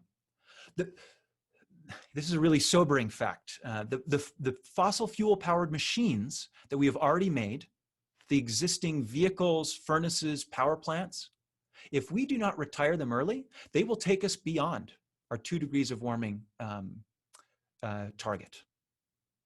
We don't have to build a single new automobile, a single new power plant, just the ones that we have built now. We call those committed emissions in the climate research world. So if we want to hit that goal of 2 degrees Celsius or lower, which is based on our best, though incomplete, understanding of the Earth system, we need to have our emissions in the next 10 years. We need to cut them by 50% in the next 10 years. And then we need to do that again in the 10 years after that, and again in the 10 years after that. That's not something that's going to happen automatically. For reference, in 2020, because of the COVID-19 pandemic, our emissions are expected to be 4 to 7% lower than they were in 2019. So finally in the right direction. But 2020 is, of course, an outlier with unique events that are going on. So we need to have a plan of how to make that happen. The magnitude and speed of the environmental degradation that we are seeing is already causing immense harm to our society. And it is very likely to trigger responses in the Earth system that are so vast, they are well beyond our control. Again, we are powerful, we are dominant, but we don't have a steering wheel. We don't have a panel of buttons where we can slow things down or speed them up. It's a blunt control. So I'm not going to try to convince you that climate change is serious or that it is caused by humans. There are fabulous sources that can do that much better than I can. I will say, however, I work with researchers in the public and private sector, including many funded and employed by ExxonMobil and BP, as well as the National Science Foundation, other groups. Their experiments and observations show the same conclusions that mine do. Climate change is happening. It is caused overwhelmingly by the overconsumption of fossil fuels producing greenhouse gases, and it is very bad news. It's not just an environmental change like those that have happened before. It is unprecedented in the Earth's history. The speed and magnitude of this change is qualitatively different than what we have seen before. So I'm going to share my screen briefly here just to point you to a few resources. Let me see if I can manipulate. Here I am talking about manipulating the whole Earth system. I don't even know if I can get my computer to show you what I want it to show. Let's give it a try. Okay. All right. I think that you should be able to see. Can you see my screen? Okay, thank you. Uh-oh, it looks like I started in the wrong place. So if you are skeptical of climate science, or if you just want to learn more, here are 3 of my favorite resources where you can go to get unbiased, apolitical information about what's actually going on in the Earth system. All 3 of these are run by scientists or have scientific consultants who are contributing to them. On the solution side, there's no way, even in a full-day symposium, that we can talk about what options do we have. Here are 3 of my favorite climate solution resources: Project Drawdown, Citizens Climate Lobby, and Rewiring America. Take a look at those.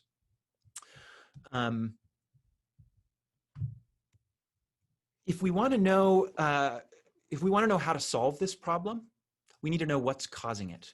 Here is a little report card. This is a donut that is showing where CO2 is coming from. It's actually showing all greenhouse gases, but that's predominantly CO2. And one fact that's very interesting to me and influential to me is CO2 is the #1 thing that we as human beings produce.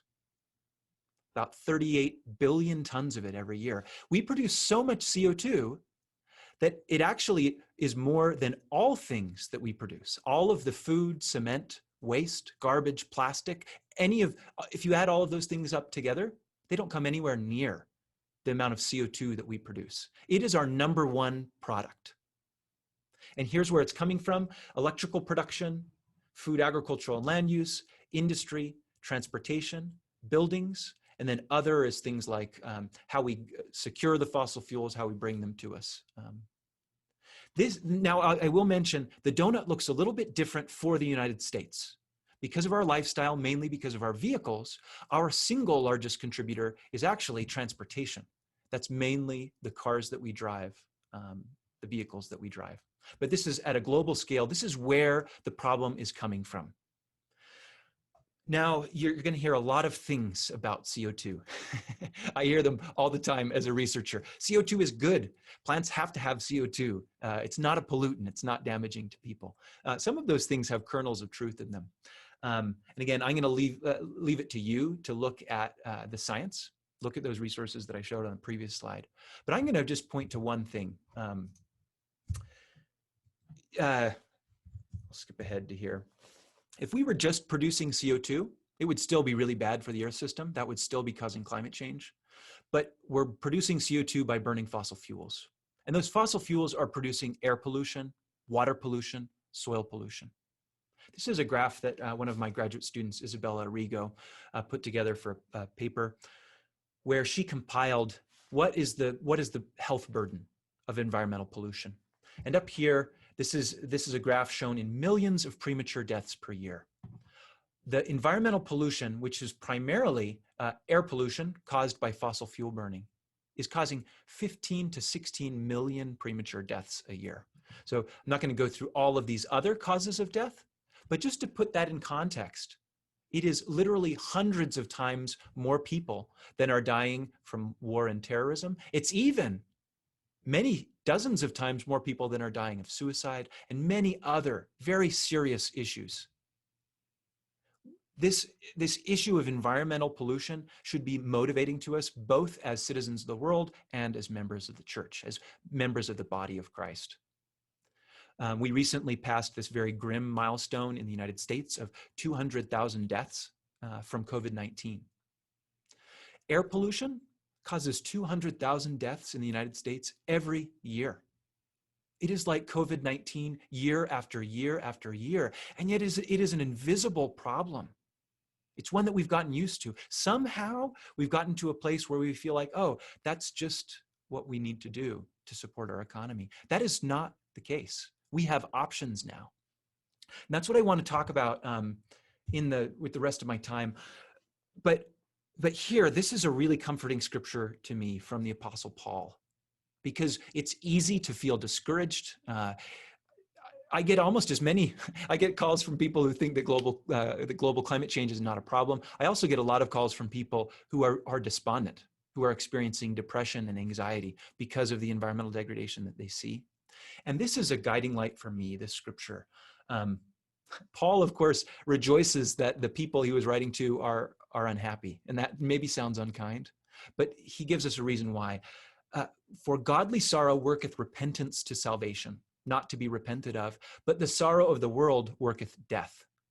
So I encourage you, if you're feeling discouragement because of the size of these environmental issues, set that aside. That comes from the world. That comes from the adversary. However, if you're willing to have your heart be softened, if you're willing to engage and learn about what consequences our actions are having, if you want to take responsibility for what you are doing and for what we are doing, then please let this alarm work in you in a positive way that can motivate and help you move forward. Here's one of the most amazing things that we can do and most comforting things we can do. We now have renewable energy. This renewable energy is cheaper than fossil fuels. If we were to invest in the renewable energy that we need, it would create 25 million new jobs, local jobs in the United States alone. It's going to reduce pollution. It's going to solve climate change as a side effect, right, from reducing those fossil fuels. It's going to solve some of these environmental justice and social justice issues that we have. Transportation, right, one of the biggest things that we're doing. Ride your bike. It's going to reduce the energy that you're consuming by 99%. At the same time, there are all of these side effects, these positive side effects. It's going to build your community, reinforce your health.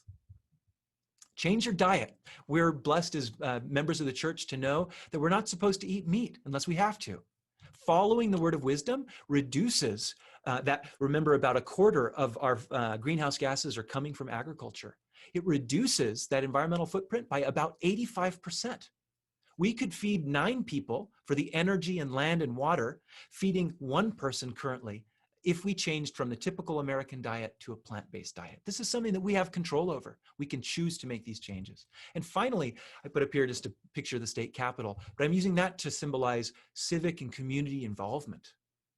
We don't have to just think about, hey, what do I have to do? What's the responsibility of me? But we have examples today of so many people who are going beyond building networks, moving towards real lasting solutions. And that's going to have positive benefits throughout everything that we do.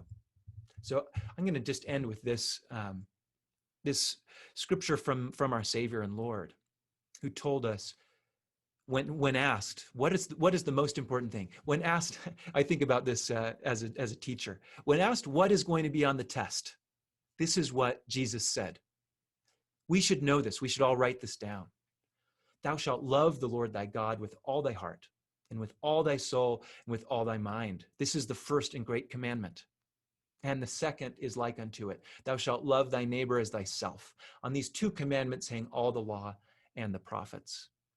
So why do I care about the environment? Because I cannot fulfill these two great commandments without reverencing the creation and without having concern for my neighbors, without taking responsibility for how my actions affect, for better and for worse, those around me and those around the world. So we have the promise from God that it is not in vain, that it is not too late. Let us take faith and let us make a difference. I say this in the name of Jesus Christ. Amen. Thank you so much, Ben. That was a beautiful overview of the issues that we're facing. We do have some questions that we won't be able to answer now, but people will be asking for slides if they can reference those available. So if we can have those available later. We'll go on to Farina King, and Farina, just take it away. Yat she bilagana nishle do ki ani bashish chin bilagana dashache do sinijeni dashanale akot ego atsad nishle. Yat sio. Hello, as we say in Navajo and Cherokee. I'm talking to you from the country of Cherokee Nation of Oklahoma and the United Kituwa Band of Cherokee Indians. But I am a citizen of the Navajo Nation, so I am a guest, a visitor in these parts. But I acknowledge and I do the best to be an educator and encourage everyone wherever you are to know the indigenous histories, know the places and the peoples who have shaped the lands where you have been since time immemorial, so many generations, that whether you're conscious of it or not, they have been a part of the space that you occupy, that you dwell in, that you may come to know as home. And I appreciate being invited to this forum, and it is an honor and very humbling to be among such wonderful scholars, public intellectuals such as Paul Cox and Ben Abbott, and I appreciate and honor, respect your work. I especially appreciated how Paul Cox referred to his collaboration and support of Indigenous knowledge and Indigenous communities. So a key part of where I'm coming from, where I began in Dene Bezad, Navajo language, was actually the ancestral practice of introducing ourselves. For Dene, the people, Navajo people as we call ourselves, you introduce yourself by your clans, by your kinship, and it already establishes how we relate to each other, where we come from. People can know just by that introduction. I know my family history. I know the place where my family comes from and considers home, that I am matrilineally of English American descent on my mother's side, and born for the Towering House clan and black streaked wood people of the Navajo Nation. So paternally, my father's, through my father, my family are from what's now considered New Mexico, but my ancestors have been a part of these regions of what's known as Deneta, and ancestral homelands of what's near Crown Point, New Mexico, and not too far from Gallup, New Mexico.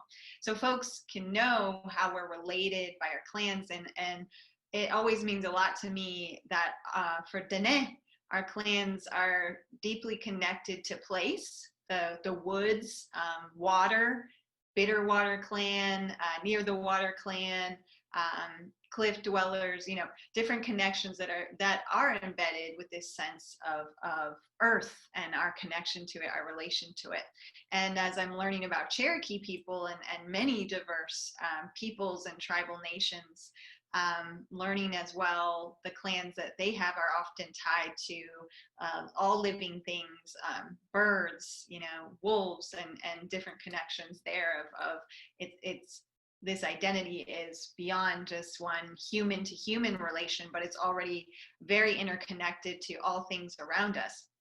And I would want to, begin with even emphasizing a key concept that will be coming up in my message, the words I want to share with you, is one that I'm carrying from my ancestors, my Dene ancestors specifically, because I have many relations, many connections, including in Utah, but I want to realize as well that Mormon and Latter-day Saint influence is global, and that's an emphasis that I try to hammer as well, working with global Mormon studies, women in Mormon studies, and different consortium in particular studies of the different restoration traditions and influences. And it's an honor for the work and to recognize all those who are continuing these conversations and works.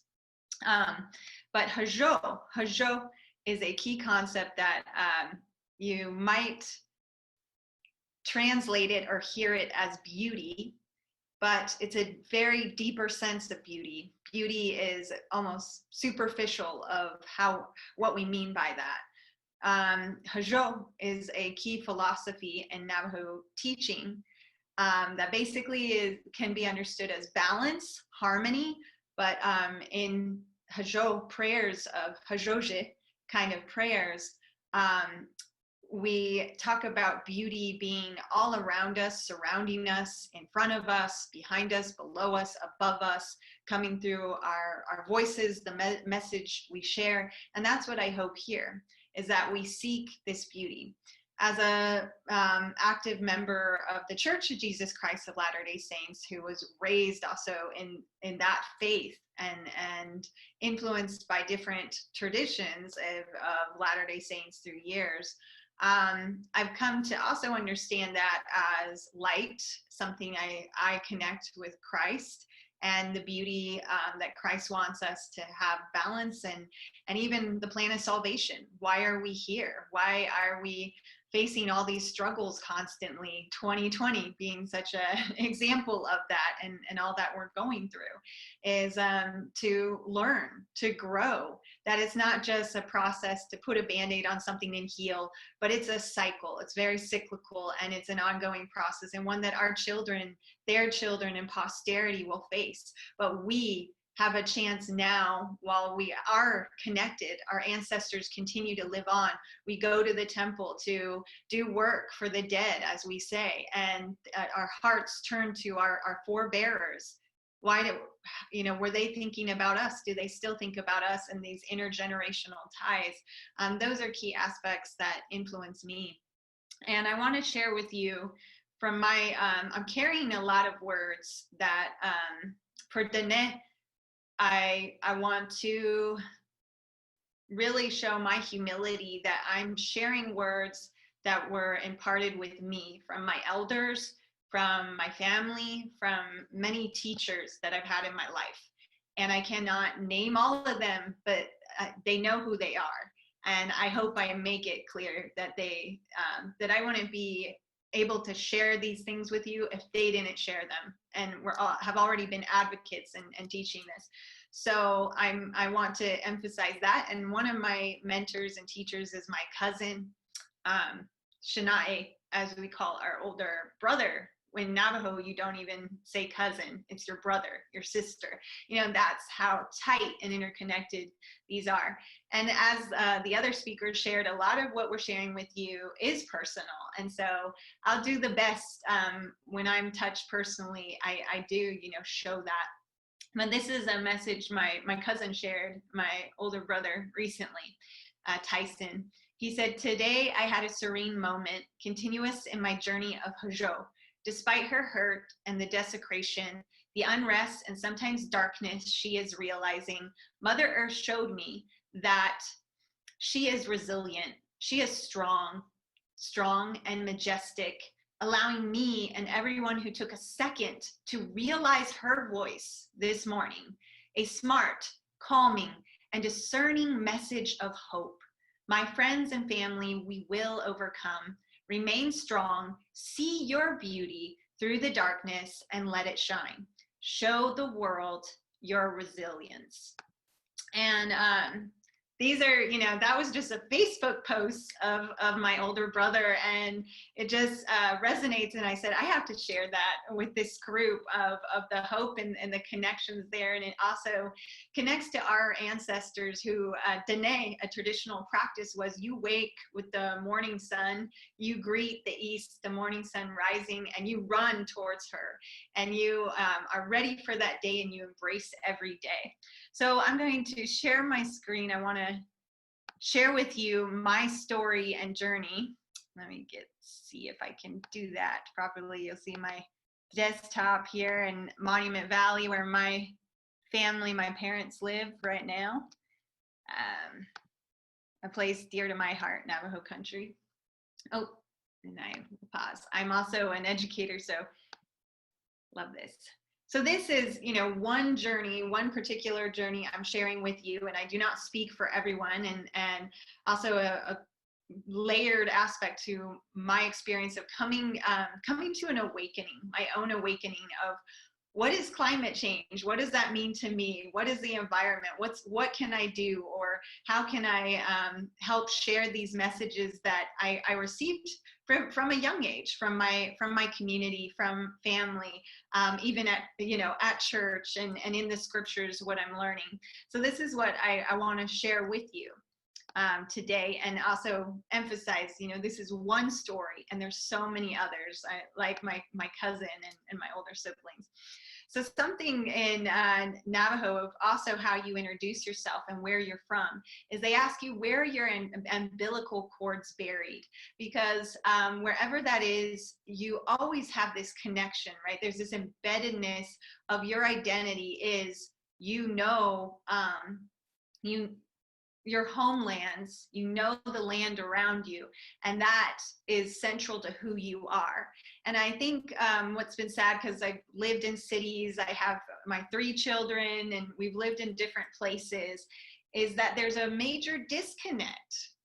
Do you know the names of the rivers, the mountains? Do you know them personally? Even what was shared in the first session, that the mountains as a compass, are they a compass in your life? Are you connected? And with Dene teachings, that was central. Even the way that people said, your umbilical cords are buried here. You will always have this connection and draw to this place. And what does home mean to you? I also see something I want to emphasize with this group, because I assume many of you do have this, commitment and diligence to support and to address climate change and these issues of what we call. But I've seen, campaigns saying, protect the wild, keep Utah wild, for example, or the wild in the way that they talk about that. And also even how we think about indigenous relations with the land, such as, indigenous peoples support conservation, or the language such as that. Well, I think there's a need to reframe that and understand that the lands, and also how we talk about development. I noticed some of the questions coming up about that, is that for indigenous people, these lands are not wild. They come to know them. It's a part of our journey to know the lands and to see them as home, and the waters, and to really, like, as shared before, understand those spirits and understand how we are interconnected, and what we do to the land is hurting ourselves and hurting our future and our loved ones, right? So that's something I want to emphasize too, that it's not as much conserving something or even blocking something from being developed, but finding really sustaining and creating reciprocal relationships with all things around us. Even the rocks have spirits, as many indigenous people say. So I wanted to get a sense of everyone. Let me see if I can get out of here, minimize my screen again, because I wanted to get a sense of who I'm talking to. I want to hear from you and launch this question for you. If you go to this menti.com and put in this code, if you can, what does home mean to you? And if you go to menti.com, code 1139821, and I can see in a minute here, what does home mean to you? And hopefully this works. I teach, I'm like, and usually it's worked for me before. So just, practicing or think about that. Good. All right. Some folks got it in. So what does home mean to you? And making sure you're listening. Yeah. Okay. It's working. Good. All right. You see what some of you all are saying. Family, peace, safety, connectedness, belonging, comfort, the mountain, heart, children, place, history, roots. Exactly, right? So very strong, powerful word associations here of what is home to us. Okay, so I'm going to see if I can exit that and do the next one, next slide, if it'll let me. Well, unfortunately, due to time, we'll skip that next one. But that helps me to understand, where are you all? Oops, sorry. One sec. I was trying to understand, where are you all coming from when you're thinking about home, and to help you connect that for many Indigenous people, including Dene, these are pictures, for instance, of my loved ones.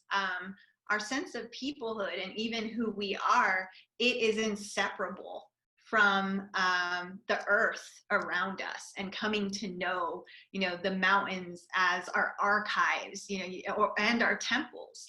And we hear that as well in the church, in the analogies and language, that the mountains are a temple, they are sacred places. And to keep, that connection and that understanding of it when we're talking about, well, this land needs to be developed or conserved. Well, it's not just land or some piece to move around. It is like a part of our family, who we are and where we come from. And a part of my journey, it's so hard, so much to talk about in this, is these individuals here that you see I'm pictured with are some of the elders who have deeply influenced me. In the bottom corner here, this is, oops, sorry, I flipped on you. But this picture shows my cousin Tyson, who I quoted, my aunt Phyllis, my daughter, and my aunt Florence, who recently passed away after contracting COVID-19. And COVID-19 has hit our people very hard, one of the hardest hit areas in the world, and has taken many of our loved ones, including my precious aunt. And this was the last time that I saw her.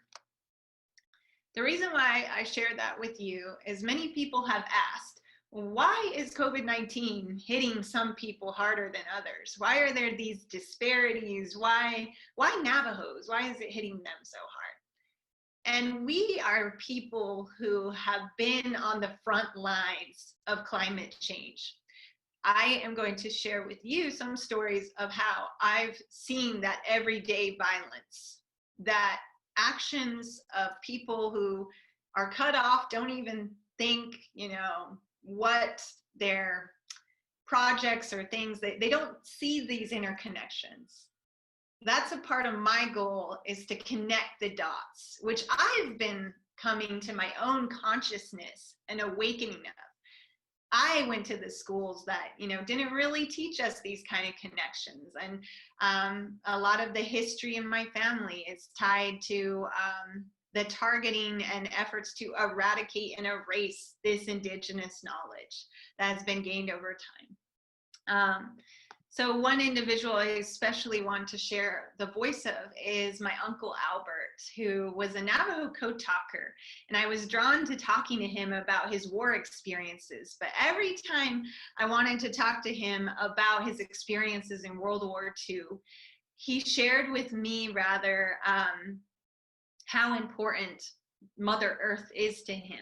And he shared his life stories.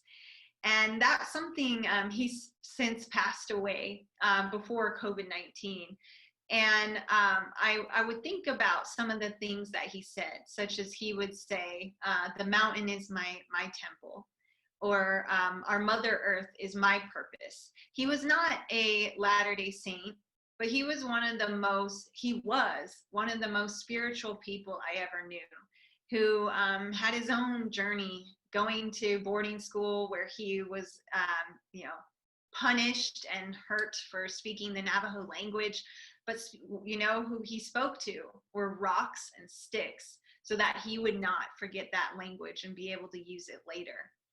I know we're tight on time, but I want you to hear that there are so many different resources out there. This is a really awesome project connected to PBS, and I won't take too much time, but I want you to be able to hear some of our elders in the Nek Bazad, in the Navajo language, and hear that they've been talking about, these issues of climate change.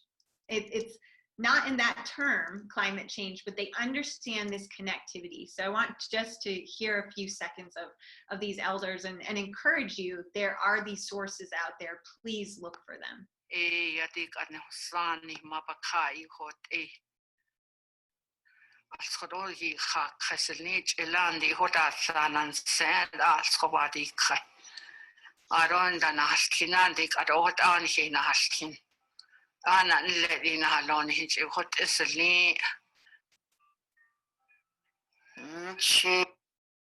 Okay, so I think that's a good.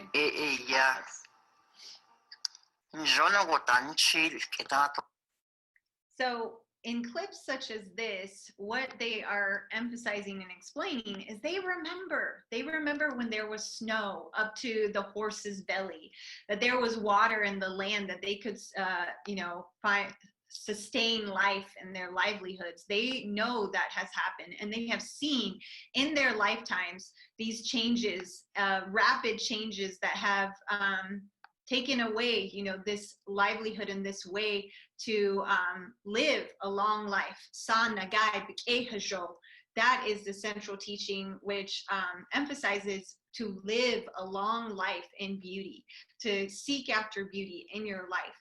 And some of those relatives I showed you pictures of that I emphasized earlier, right here, due to time. This is pictures of my dad and some of my aunties. There's Florence, who has passed, and my Aunt Phyllis. They have been survivors of cancer, survivors of diabetes, have been survivors of losing teeth, wearing dentures, and a lot of hardships in their life because of these intergenerational trauma and attacks on their land, attacks seeking to take their land, but more specifically, and also the teachings of the land. If I go back here, back to this teachings of what I talk about in the Earth Memory Compass, the book I wrote, this is a Dene elder, an educator, who was emphasizing the teachings that we've grown up with, that yes, those mountains are our compass. They embedded, the teachings of spirituality, these holistic interconnections between who we are, our ways of life, and to know our past, present, and even the future, as Aaronith said. And that it's tied to understandings of seasons, of directions. But as I was sharing, my family have been plagued, and not just my family, but Navajos have been plagued and have had been basically set as a lamb on the altar, set to be devoured by COVID-19 because of underlying, what we call underlying health conditions and immunodeficiencies that do have connections to what I identify as influences of settler colonialism, but also unchecked, market capitalism and this so-called development of digging in lands and not thinking about cleanup, not thinking about how do we care for the land, is this really necessary, or informing the people around of the risks of this. And so such cases that have hit my people, the Navajo Nation, just recently in 2015, Gold King mine wastewater spill. 3 million gallons of toxic sludge go into our sacred rivers. These are lifebloods to us. Water is life. To'eina. And contaminate these waters and are influencing our people. And as I heard about that, it hit me in the gut. You know, I just was heartbroken that already our people, water is so precious, so delicate, and we don't have, you know, second chances. We can't just move somewhere. These places are our home, are central to who we are. And when I learned about that Gold King mine wastewater spill, that was the first time, I'm embarrassed to say, but that was one of the first times that I heard about the Church Rock uranium mill spill of 1979. That was down the road from where my family would raise their livestock and where they lived. And I grew up just thinking we get cancer. We just have diabetes. But later I found out that one of the most horrific uranium mine spills in the United States was in Navajo Nation. And I start to be introduced and start connecting these dots, quite literally, right? These red dots on here are sites of radioactivity, of different kind of uranium mines or other impacts on our lands, and that are contaminating our people, awakening us to understand that we have to speak out, start to stand up for ourselves, for our lives and our future, and having remembrance and call for this. And then it started to draw me to ask certain questions, ask questions that even my family never talked about. I started to talk to my Aunt Phyllis about this, and she told me, I have uranium in me. And she's a cancer survivor, and they did find that she has uranium in her because they are drinking downstream from these kind of projects, developments. And there was a study, though many of these mines have been shut down, this is still ongoing. Right? Recently, I heard in San Juan County that they were bringing in toxic waste from Japan and bringing it over to that area. And again, you know, these concerns, worries about where do we take this? What do we do? And there was a study last year about in our women and babies in New Mexico, uranium is found in them. So a lot of very difficult interconnections here. And what I started to do finding out about this is what took me on a journey of saying, that's it, you know. I did not even know my grandparents. And I didn't learn Navajo language because my father, when he was 5 years old,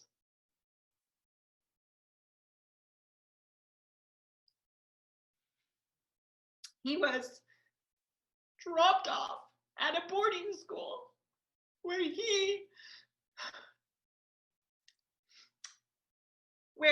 was taught that his ways are wrong, are not right.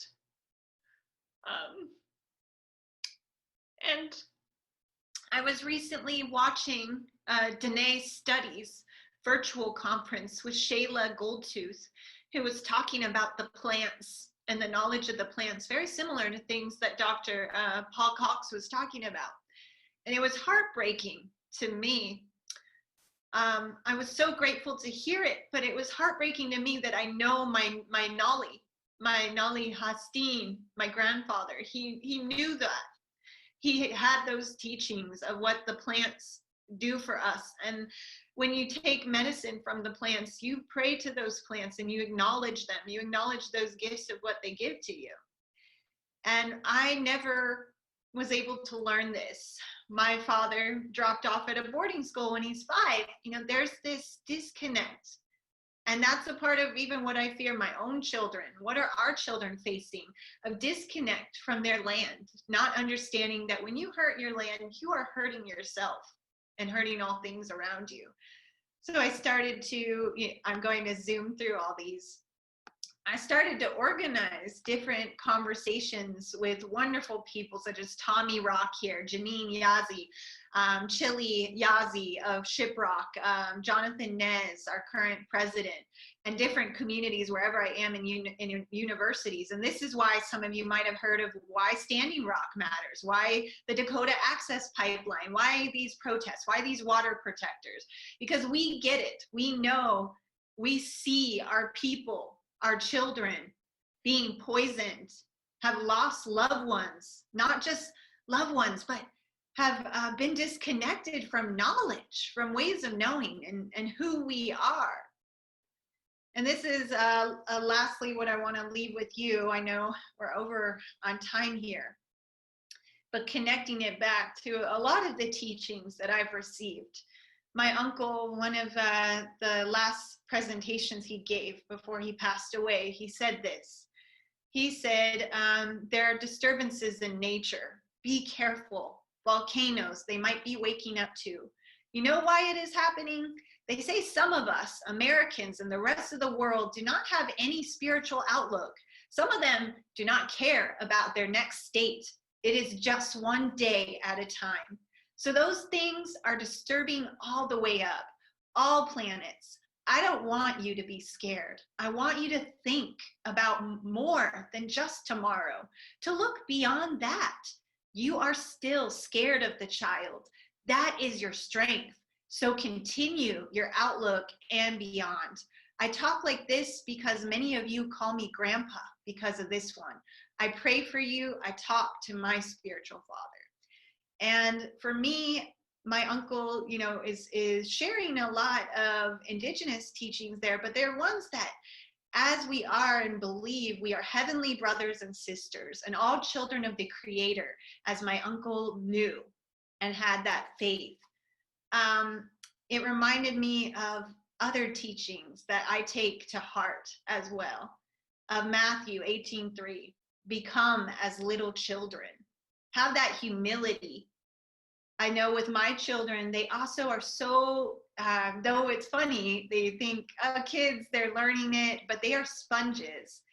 And they also have a humility to them, even if they, they might have to learn, it's mine, but they just have that pure love and innocence. Replenish the earth. What does that mean? Folks think, well, multiply, use the earth as you want. But there's that DNC, chapter 59, 18, 20. All things which come of the earth, right? Yes, they are for use, but with judgment, not to excess. And I think there's these other teachings, so many that remind me the examples of living water, land of promise. How do we have them? And especially for me going here, this is something I want to emphasize too, are the songs, how important music and prayer and song is. And the two songs, For the Beauty of the Earth, Consider the Lilies. And I think of also Navajo songs, Dene songs, that I've been learning that teach of Dizit Bien, this holiness and sacredness of the mountains, but for the beauty of the earth, for the glory of the skies, for the love which from our birth over and around us lies, right? Again, that resonates with me because beauty in that language is hajo. It's not just, oh, it's pretty to look at and it's fun to be a tourist in these national parks and, oh, fun, you know, it's in a casket. No, it is about relationships and interconnectivity of really coming to know and have harmony and balance in your life with all these things around you. So I thank you for inviting me to share these words. And I know that my beloved ones who have passed on and those who are suffering right now, I love the inspiration of Consider the Lilies that was quoted previously. I thought of that as well. There's a lot about pain and overcoming pain and suffering in that song too. And in the Beatitudes that we're learning in 3rd Nephi, from also emphasized, was in Matthew, and that we're getting ready for our Sunday school tomorrow, and following along and see Christ coming to the Americas as is taught coming to the descendants of Lehi, and teaching them these Beatitudes. I hope we think about Beatitudes and this beauty, hajo, in this way. Carry it always with you. Walk in beauty, that you continue this journey with you. And there's a lot of hard decisions that are hard for everyone, but that's my prayer. I'm still figuring it out myself, but I wanted to share what I've been learning on this journey. And I have so much more to learn, and I'm grateful to be here and learn from all of you. So, thank you. Wado, thank you. Thank you so much, Farina. You had some very powerful words there, and it was very inspiring to hear those. We are going to go ahead and wrap up this first session without the Q&A. We'll have some time to address questions later, as well as in the breakout sessions.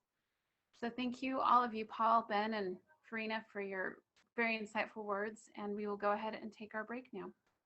Thank you. Thank you. Thank you, Farina, Ben, and Paul, so much. Thank you.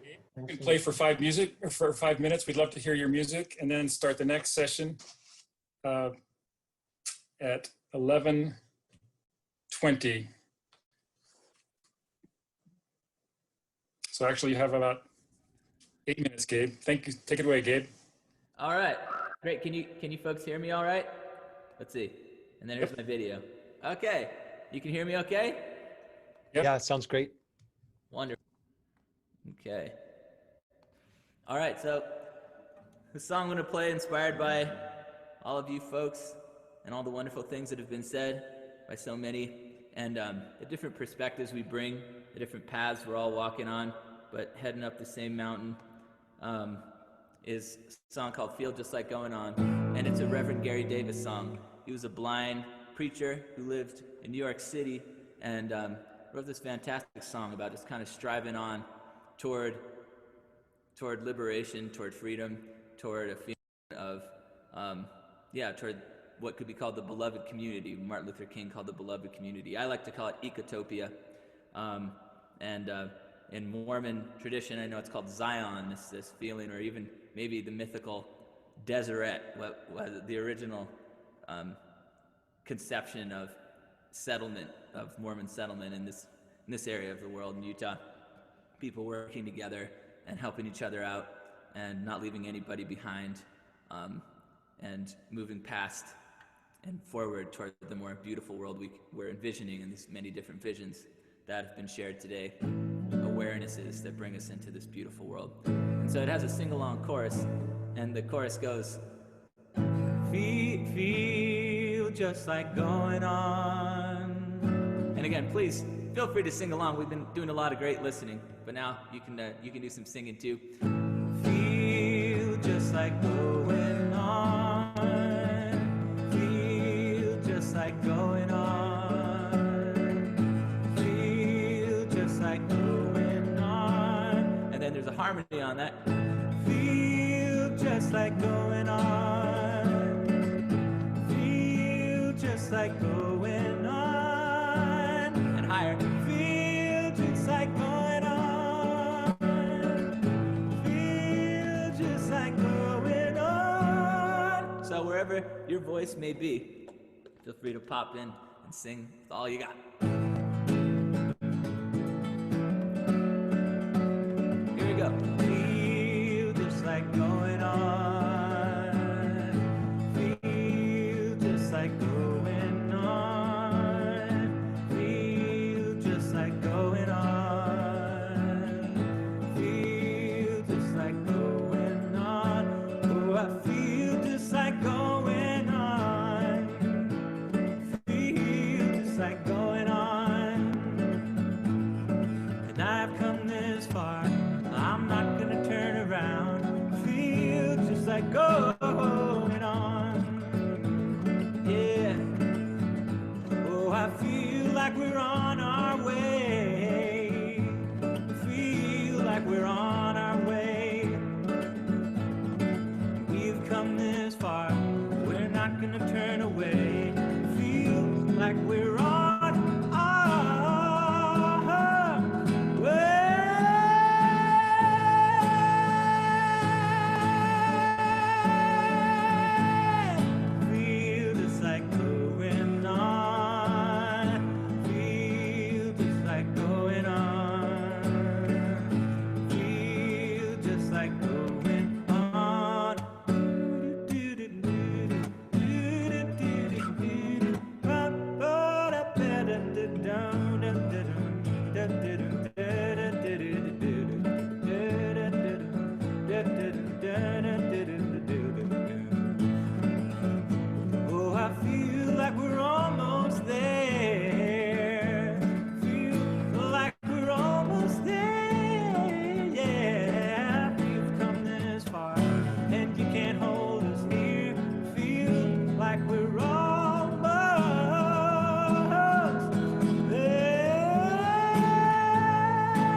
I heard permaculture tell agriculture we're growing on. I heard the bike lane tell the car lane we're pedaling on. When the mountain's gonna howl right on. My friends, we've been waiting far too long. My friends, we feel just like going on. Feel just like going on. Yeah. Going on.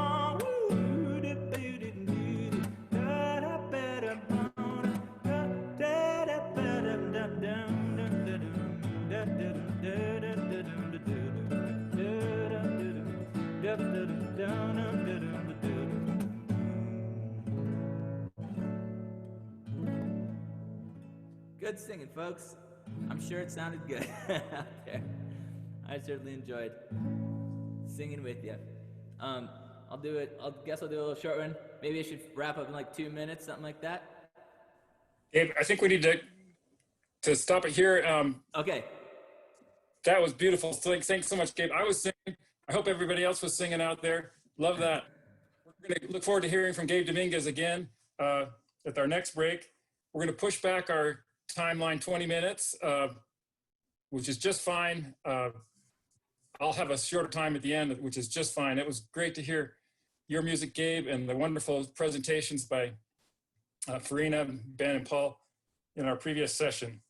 So now it's time for our second general session. How do we advocate for solutions to the climate crisis? And this will be moderated by Christy Carter-Bake. Let me introduce her and then I'll turn it over to her. Christy Carter-Bake serves as co-lead of the Environment and Sustainable Committee for Mormon Women for Ethical Government, also known as MWEG. She is an estate planning and business attorney and a sustainable living enthusiast. She lives with her husband, also an attorney, and their 4 children in South Jordan, Utah. Christy. Thanks so much, Mark, and thanks so much for having me be a part of this amazing conference. It has been so edifying, and I'm excited to introduce this panel. We have some really amazing people here to speak to us today. I'll go ahead and introduce all 3 of them, and then I will turn the time over to them individually to speak. Our first speaker in this panel is Terua Kainitoka, and she was born and raised in Fiji. At the age of 13, her family moved to Kiribati, an independent country in the Central Pacific Ocean comprised of 32 atolls and 1 raised coral island, where she lived for 7 years. She joined the Church of Jesus Christ of Latter-day Saints in 2010 during her final year of high school. Kainitoka was accepted into BYU Hawaii in 2012, where she met her husband and completed a Bachelor of Arts in Intercultural Studies, Peacemaking Communication, graduating in 2015. In 2019, she was hired by BYU Provo as adjunct faculty to teach the world's first Kiribati college level class. Our second speaker is Tom Polakalis, who is a tireless environmental advocate. He holds a BA from the University of Nevada, Reno, UNR, in economics with a minor in political science. Graduate work in economics occurred at BYU and UNR. Since 2013, he has been the Nevada representative for the Southwest Energy Efficiency Project, or SWEEP, where his responsibilities include lobbying for energy efficiency bills and promoting the economic and environmental benefits of energy efficiency to businesses, the public, government agencies, and policymakers. His lobbying efforts were key to the passage of 11 clean energy bills in the 2017 session of the Nevada legislature, as well as the blockage of bills that would have penalized electric transportation and energy efficiency in 2019. He has been successful in building coalitions and strong relationships with legislatures from both political parties in order to advance sound public policy.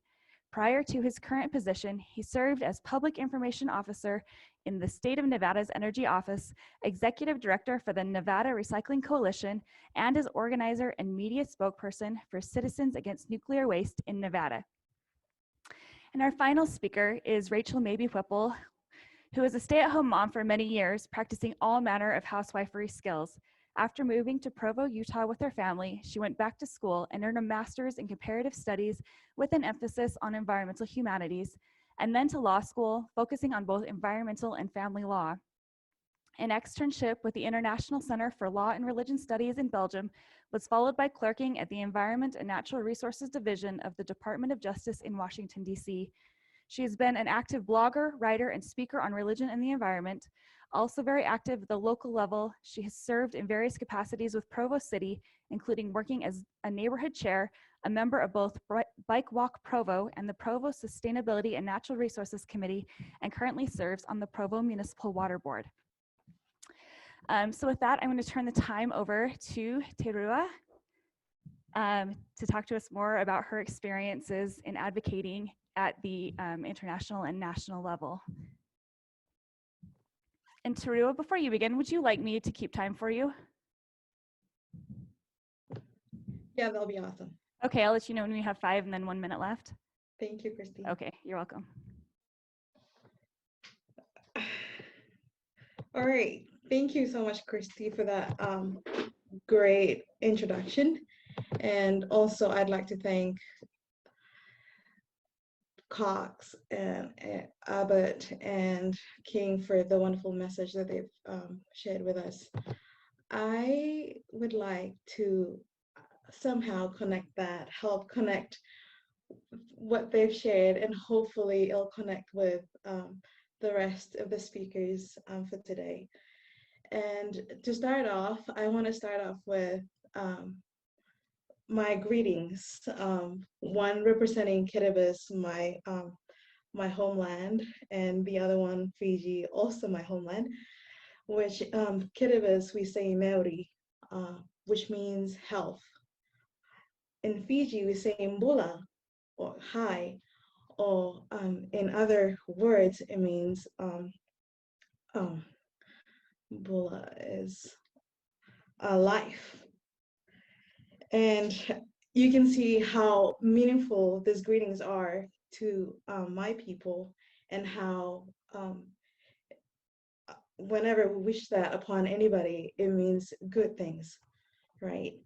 And I wanted to start off with, I entitled this presentation as My Story and Its Future, because at the end of my presentation, I want to leave it to you to think of what kind of things can you help your community, and what I can also do to help my community be a better community for the future. And I come from 3 strong heritages that are full of life and culture, people whose faith and love has brought me here today and taught me to appreciate every little thing about life. But is this all there is to tell? I'm here proudly representing my 3 heritages, Ikiribati, Banaban, and Fijian. Also not forgetting my brothers and sisters in the Pacific region and those that are fighting for the survival of their way of life due to climate change. I pray and hope that their voices and concerns are echoed through. Something unique and precious about my culture is the connection that the people have with their land. It's our existence. Another yet most incredible thing about my people of the Pacific is their God-fearing nature and their attitude of gratitude in everything they've been blessed with.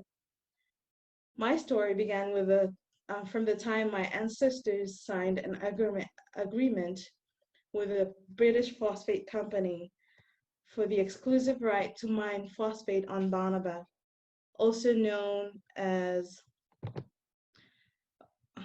Ocean Island, for 999 years for 50 pounds a year, starting from the 1900 to 1979, which thus resulted in stripping away 90% of the island's surface. What once was our home became nothing but buildings and torn up land, making the island nearly uninhabitable.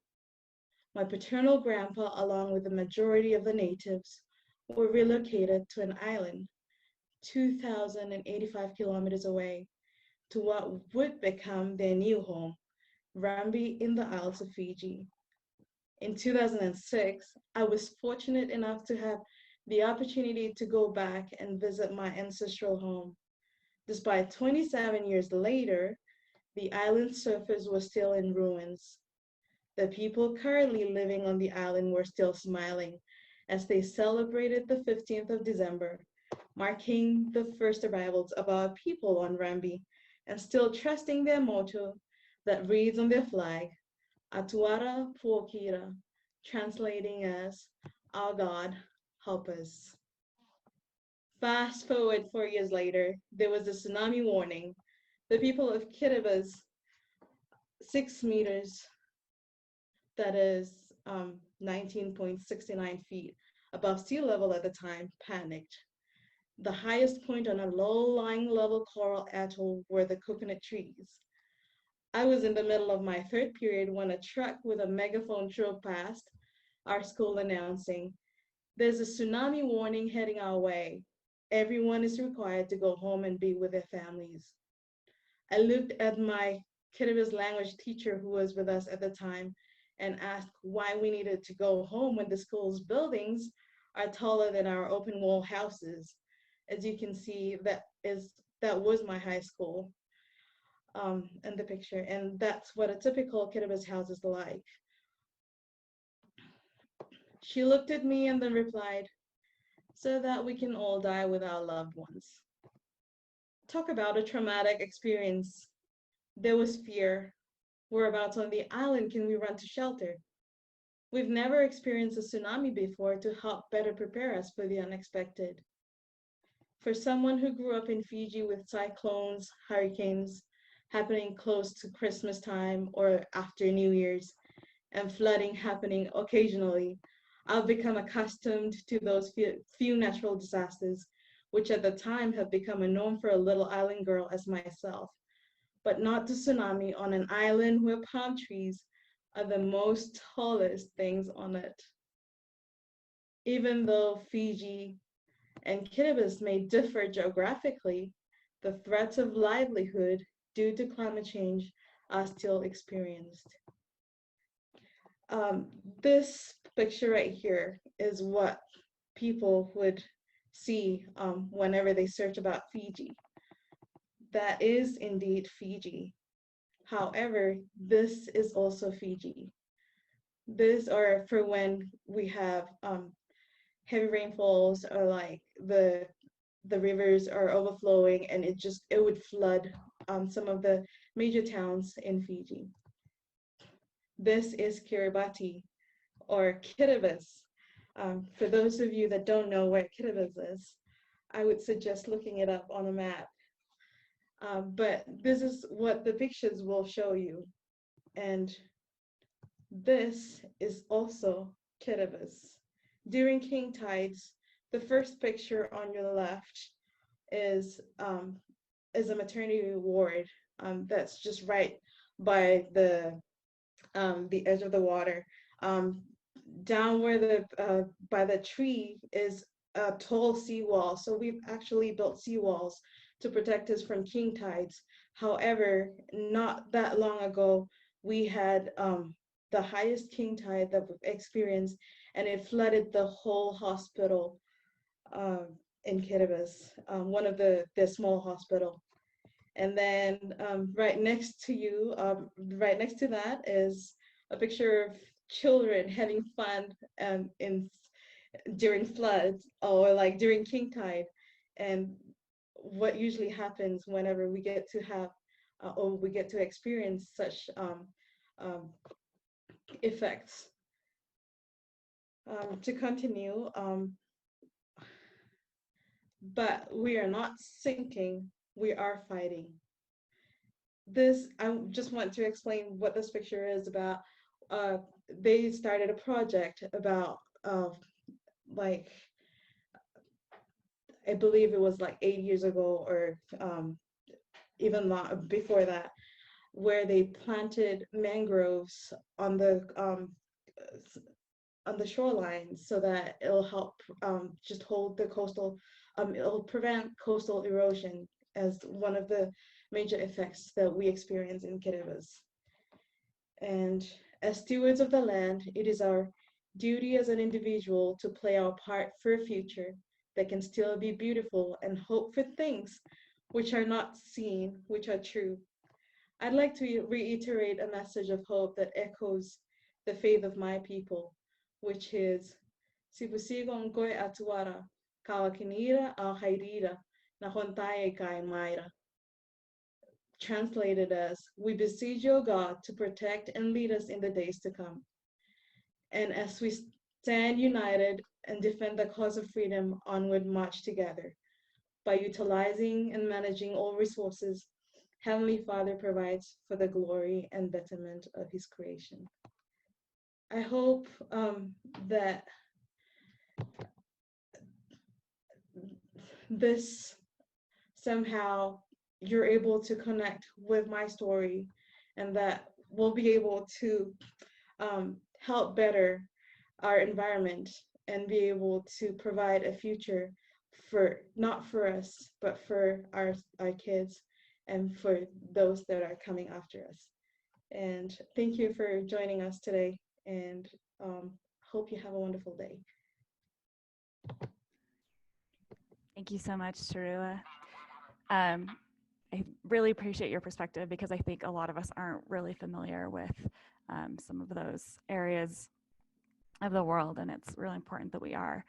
I am going to go ahead now and turn the time over to Tom Polakalis, if he is available. I don't see him on my screen.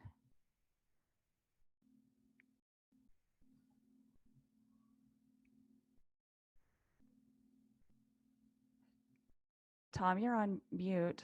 Okay, how about that, Christy? There we go. Now I can hear you. Thank you Take so it much. away. Can you see the slides in my screen? I've tried to share it, so hopefully. I can see the Faith is Action, Stewardship, and the Climate Crisis Symposium. Thank you so much. Okay. Part of my background that you didn't state is that I am the most tech challenged person, either presenting or as a participant of this conference today. I have the pleasure to work, as you mentioned, with the Southwest Energy Efficiency Project. And let's see. Yeah, okay, there we go. We're a nonprofit working in clean transportation and energy efficiency. For those of you that are in the state of Utah, we work closely with another nonprofit called Utah Clean Energy. So if you like the issues that we're working on, I encourage you to become familiar with them. Okay, so we got, sorry if the video is not yet running. I've got a technical assistant giving me some backup. I'm going to turn it over. So you can. So let's get my face. I don't think anybody's going to miss out. Pleasure and honor to be part of this event. I'm humbled by the other participants' backgrounds and credentials. My main qualification is that I've been on the front lines of many political and other battles advocating for clean energy, which reduce greenhouse gases. So I hope that some of my experiences will be helpful to those of you that want to be more engaged in comparable efforts. And also, a lot of my message is we can engage with folks that don't believe in climate change or anthropogenic climate change. We can engage with those folks that think it's a hoax or a Chinese plot, because there's many other features to these technologies that reduce greenhouse gases that we can involve them with. A little bit of an echo chamber, but I'm pleased to see that I think it was Mark that brought up Matthew 25:40, and certainly there are people around the world that need our help in addressing these issues. Climate change, I believe, is wreaking devastation on many of our world's already disadvantaged populations, exacerbating conditions that lead to starvation, war, and related human misery. Also doing unto others as you would have them do unto you. Also, from a faith perspective, oops, are you okay? They're not showing up. Okay, let's go to share screen. I did, and I thought that you were.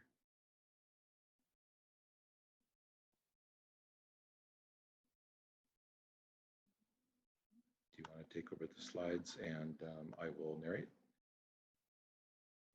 Apologies, folks. So anyways, what will be possibly appearing up on the screen here shortly is a picture of my 15-year-old son hiking in Springville area of Utah, and he's my main concern. So the church directs us to take care of our families. I believe that providing for clean air and a healthy environment is part of the way that we do that. Okay, so sorry that I'm going to try one more time to see if I can share my screen and take one more.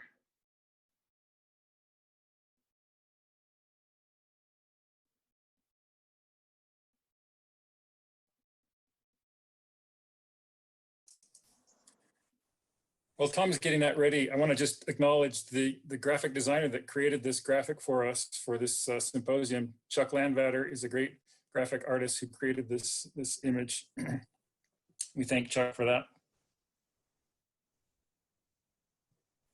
So this is showing screen share. It's working. Okay, is that going? And thank you for your patience. So catching us up, this is my son hiking in the hills of a little bit south of Provo. And again, we don't want to see the air that we breathe. This is a shot of my hometown, Reno, Nevada. And certainly you've experienced some of this fire from the state of California. Climate change is exacerbating the risk of fire throughout the West.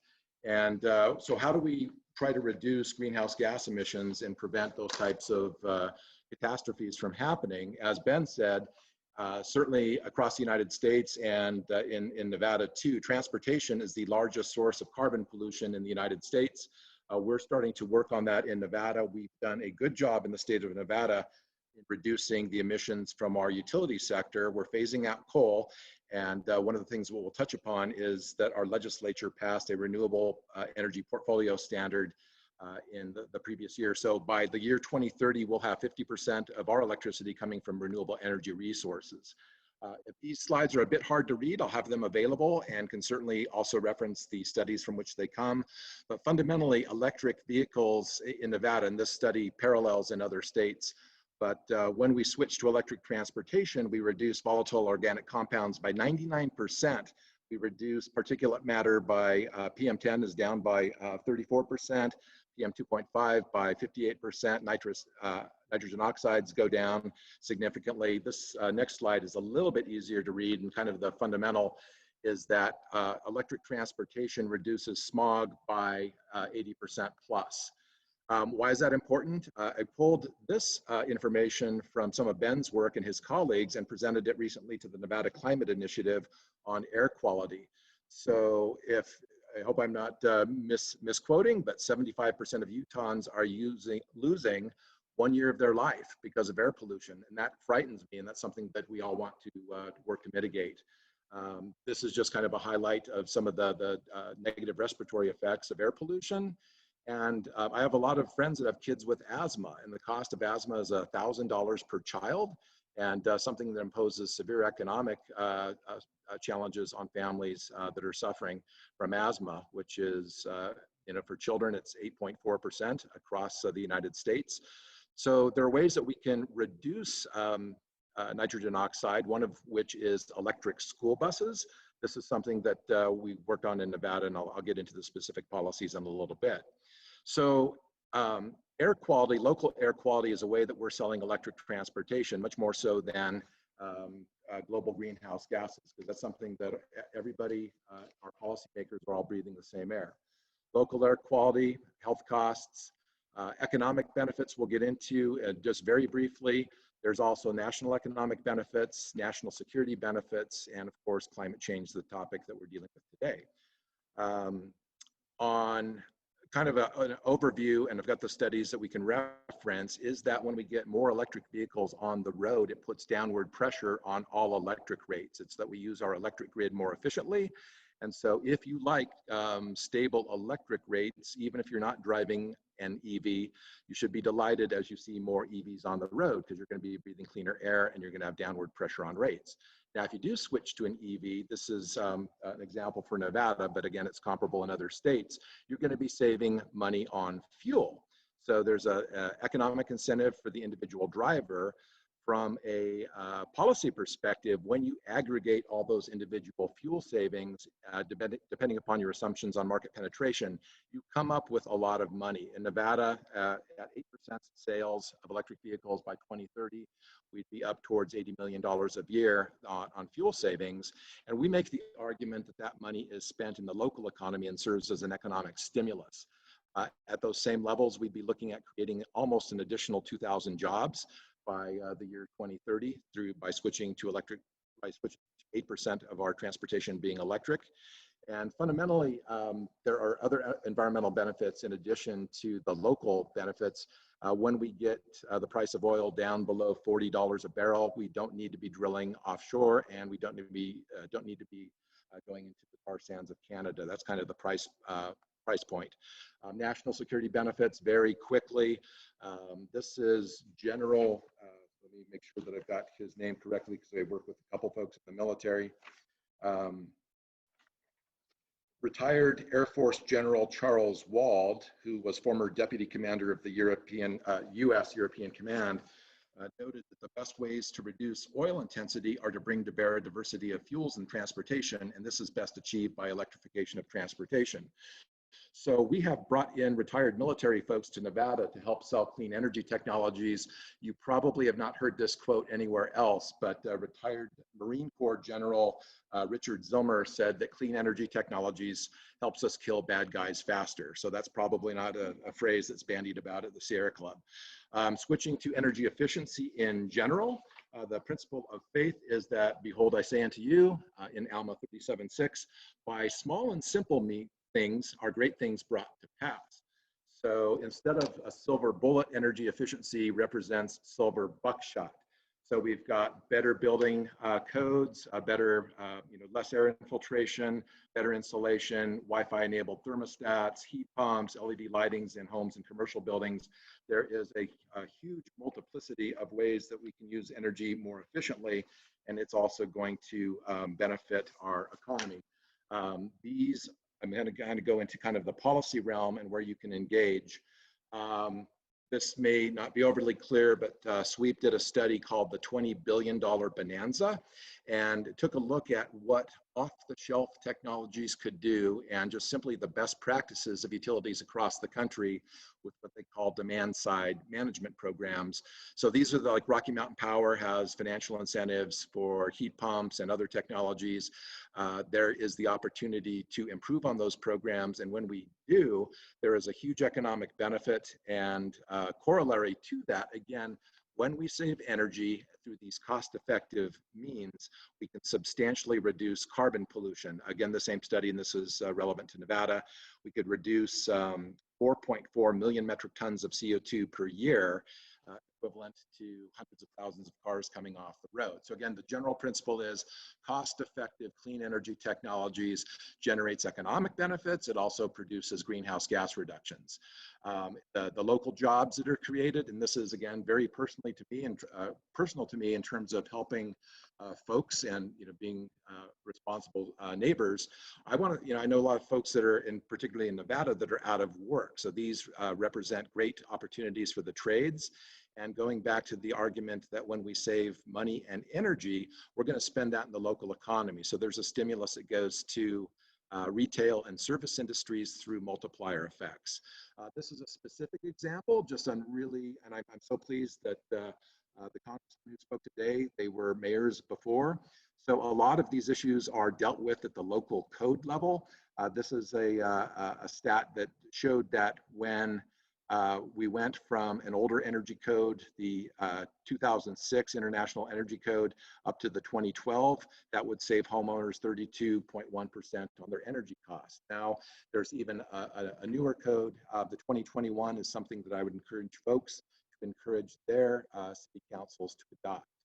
I think Ben touched on this. The clean energy sector represents a huge number of jobs across the country. It's also one of the areas where we can grow more jobs. There's still a lot of work to be done on building retrofits, manufacturing. There's just absolutely, literally, as I think Ben said, millions of jobs that can be created. I know in Nevada, we're hitting on battery technologies and lithium mining in some ways that we can hope to recharge our economy getting out of the COVID crisis.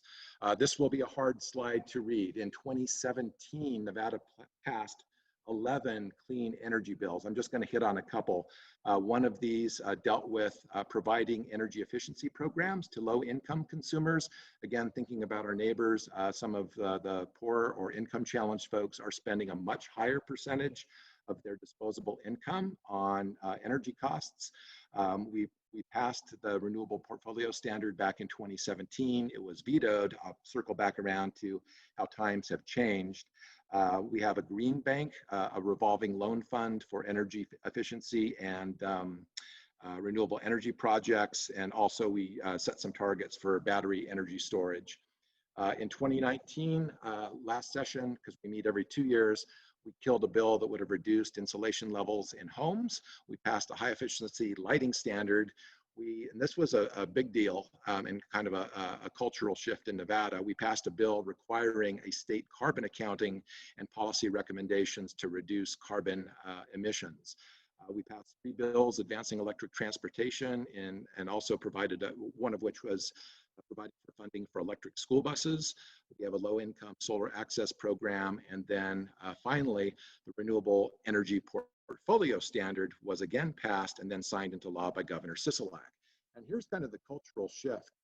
Back in 2015, when I started lobbying with Southwest Energy Efficiency Project, we were told through polling and our kind of our political team that mentioning carbon and climate change was a really bad thing. It was going to lose an audience and kind of tune out certainly some legislators and certain constituencies within the state of Nevada. So we made the arguments on economic development, putting steel on the ground, solar plants would create jobs and provide some entrepreneurial opportunities, et cetera. So fast forward to 2019, we have, as does Utah, some very conservative state senators. I was personally amazed that all of them voted for the Renewable Portfolio Standard in 2019. Again, that means that by the year 2030, Nevada will get no less than 50% of its energy from renewable energy, and in Nevada, that's primarily a solar resource. So again, cultures can shift. Tom, we have about 5 minutes left. Okay, I think we can wrap up a little bit more quickly. So this is kind of the last kind of engagement slide. How did we get to what I think is fairly high levels of success? There's certainly lots of room to advance clean energy in Nevada and the other states that SWEEP represents. But knowing our audience, those audiences include our legislators, the media, stakeholders, and being able to converse with them on issues that mean a lot to them. You know, it could be job creation, and that's one that we focused on. Now local air quality is becoming a key sales point. So again, we highlighted economic benefits, consumer savings, the local economic stimulus. Those were our, I guess, if you will, our sales or lobbying points. But again, these technologies do reduce greenhouse gas emissions, and we are in a downward trend. Again, with electric transportation, local air quality is a great sales point. Everybody's breathing the same air here in the Wasatch Front or in Reno or in Las Vegas or in Phoenix. So let's clean up our local air. We have a great media team with whom we work, a coalition of organizations that present these issues through the media. And we do build coalitions not only with the clean energy community, but now we're really trying to reach out to healthcare professionals, business interests, and a key constituency I didn't list here is moms. Mothers concerned about their children's future are a powerful force. There is a group called the Moms Clean Air Force. We're really pleased to work with them, and more conservative elements too. As I mentioned, there's some military retired generals that are involved in this whole process too. For those of you that have not yet been involved at the legislature or your local government, it is a fairly friendly place. It just, with a little bit of guidance, and if you want to follow up afterwards, there's ways of, learning what the bills are and how you can express your voice in support of clean energy. And a little bit more esoteric is the Public Utility Commission proceedings, and we can provide guidance for that too. So I've got my contact information. I know that goes really fast and furious, but if any of those points are of interest to you, then I'd be delighted to follow up with anybody that's participating in this call. And thank you so much. That's the end of my presentation. Thanks so much, Tom. What a wealth of knowledge you have and experience. We appreciate you taking your time here today. Let's go ahead and go to Rachel, maybe Whipple. Okay. You're on mute, Rachel. All right, good. Are we ready? So I am really excited to talk about how we can work in local governments. First, I just want to acknowledge, because this is about climate change right now. Representative Curtis earlier compared the earth to our bodies. And as I've been breathing the smoke from wildfires for the past few weeks, been reading about hurricanes and the derecho, I've been thinking about the earth as a body. And it seems to me that we've heated up the Earth's climate system. We've added this energy to it. And now she's convulsing, like she's got fever or chills. Just like an infection, we've kind of thrown this natural system off of balance. And the disruption that we're seeing now is like a body grappling with sickness. And those are big things. The global climate is a lot, and I'm talking about what we do in our local cities. But I think it matters. For me, faith is a driving force. It's the motivator, even when something seems really big and impossible to grapple with, like climate change. I hope for a positive change and I act in the belief that I can create consequences. And I'm not acting out of fear or anger. It's faith and love.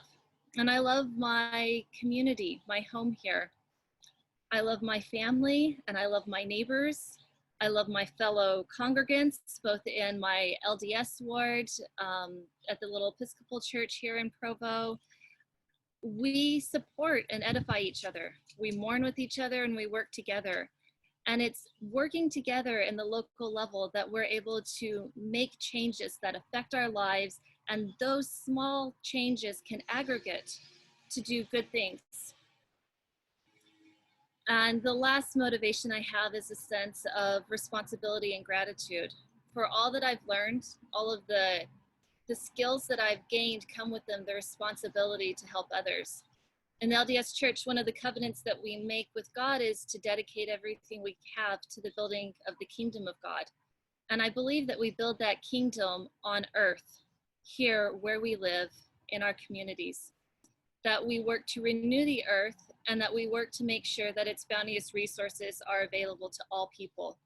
And I think this obligation has permeated my view of the world and my responsibility to it, as well as a strong sense that I need to serve in my community. So Ben Abbott earlier talked about individual choices that we make, things like biking, about eating less meat. Representative Curtis talked about not driving to church if you could walk instead. I'm interested in how we shape our cities to help support these healthier choices that are good for individuals, communities, and the environment. A big thing are the local codes, zoning and land use especially. These things create the legal infrastructure that in turn shape the physical infrastructure that we walk through every day.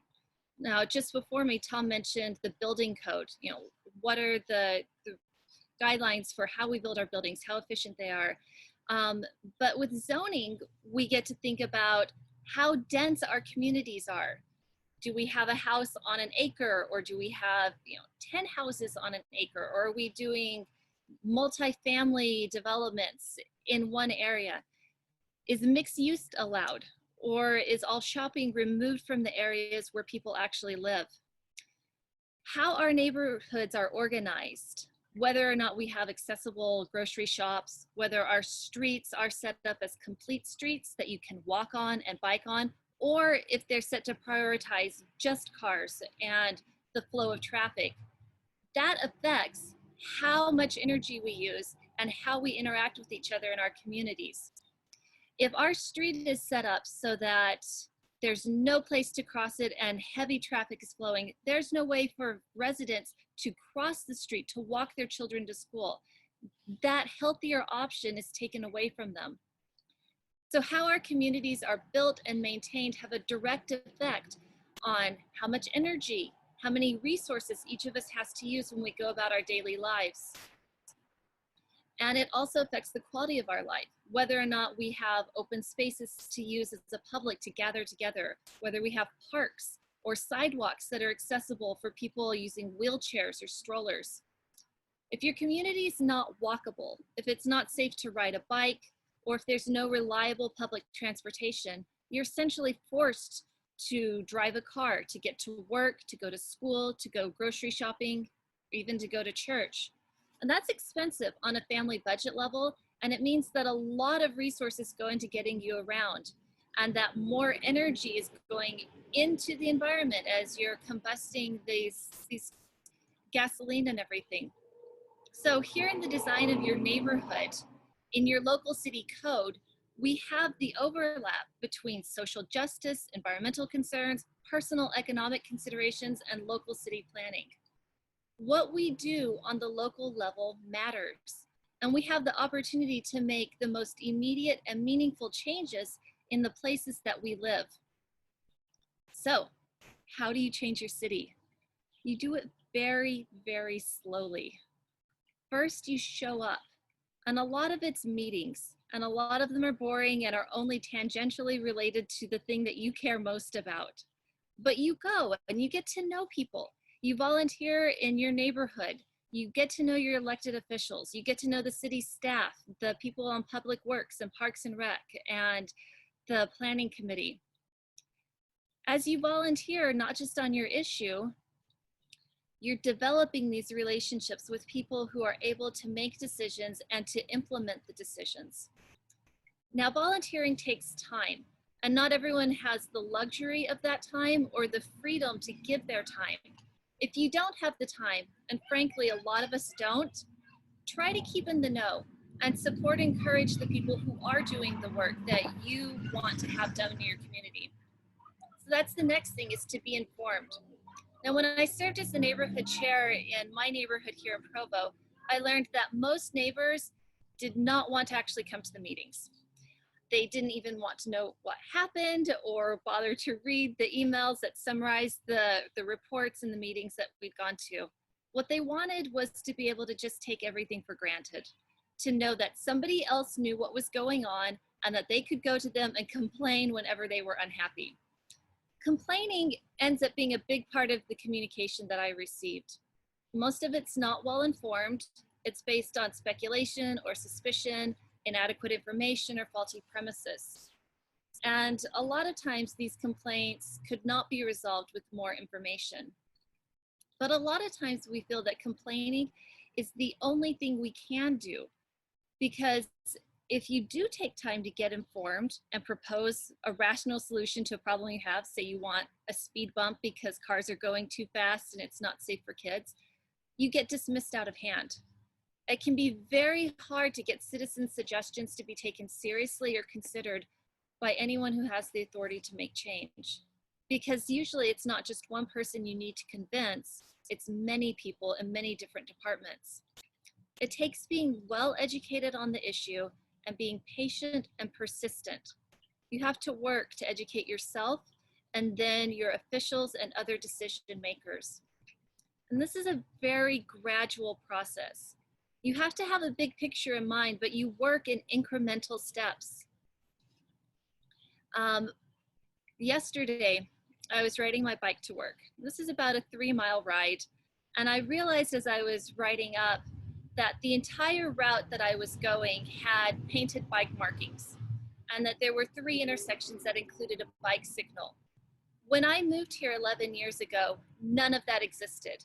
There were not bike markings on the street. There were not intersections where a bike would signal it just by riding up.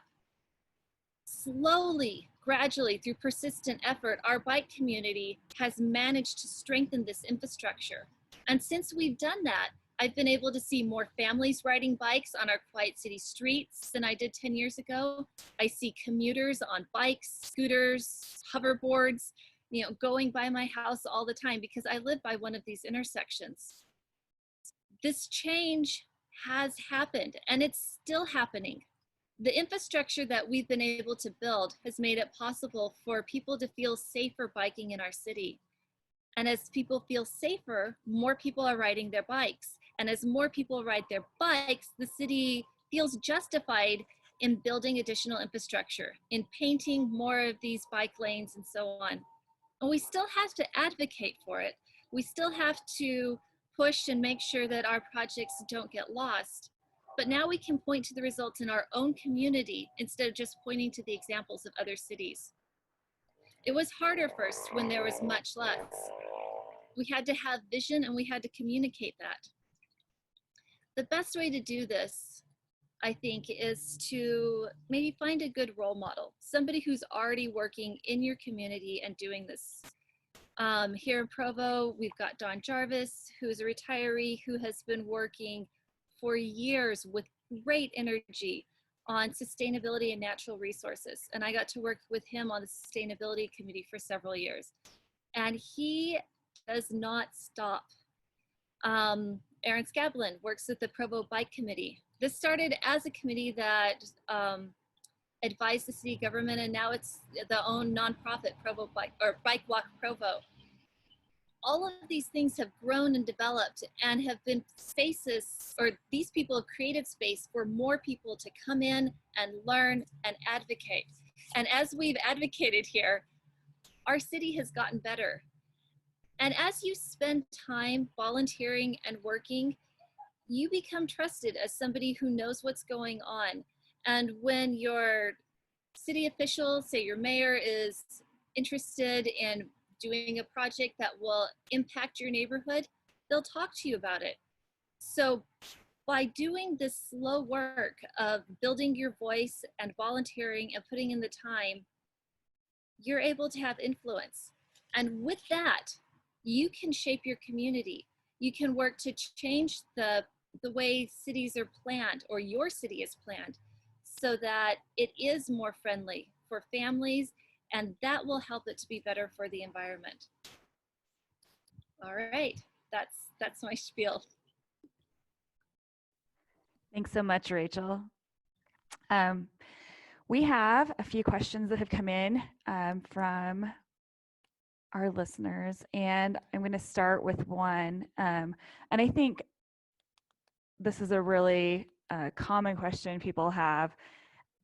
So how do you approach people who have different opinions to make progress on efforts to address and mitigate climate change?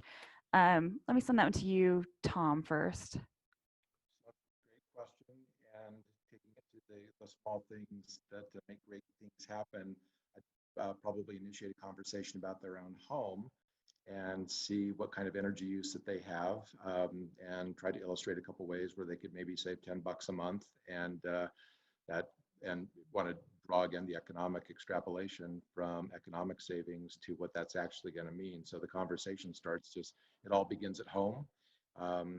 And from there, then just identifying the values that they may have in other regards, whether it be the local air quality or job creation, et cetera, et cetera. So looking for common ground, but when you take it to, analyzing what somebody's home energy use is and look for ways to help them reduce that and save some money, it's a good place to start the conversation.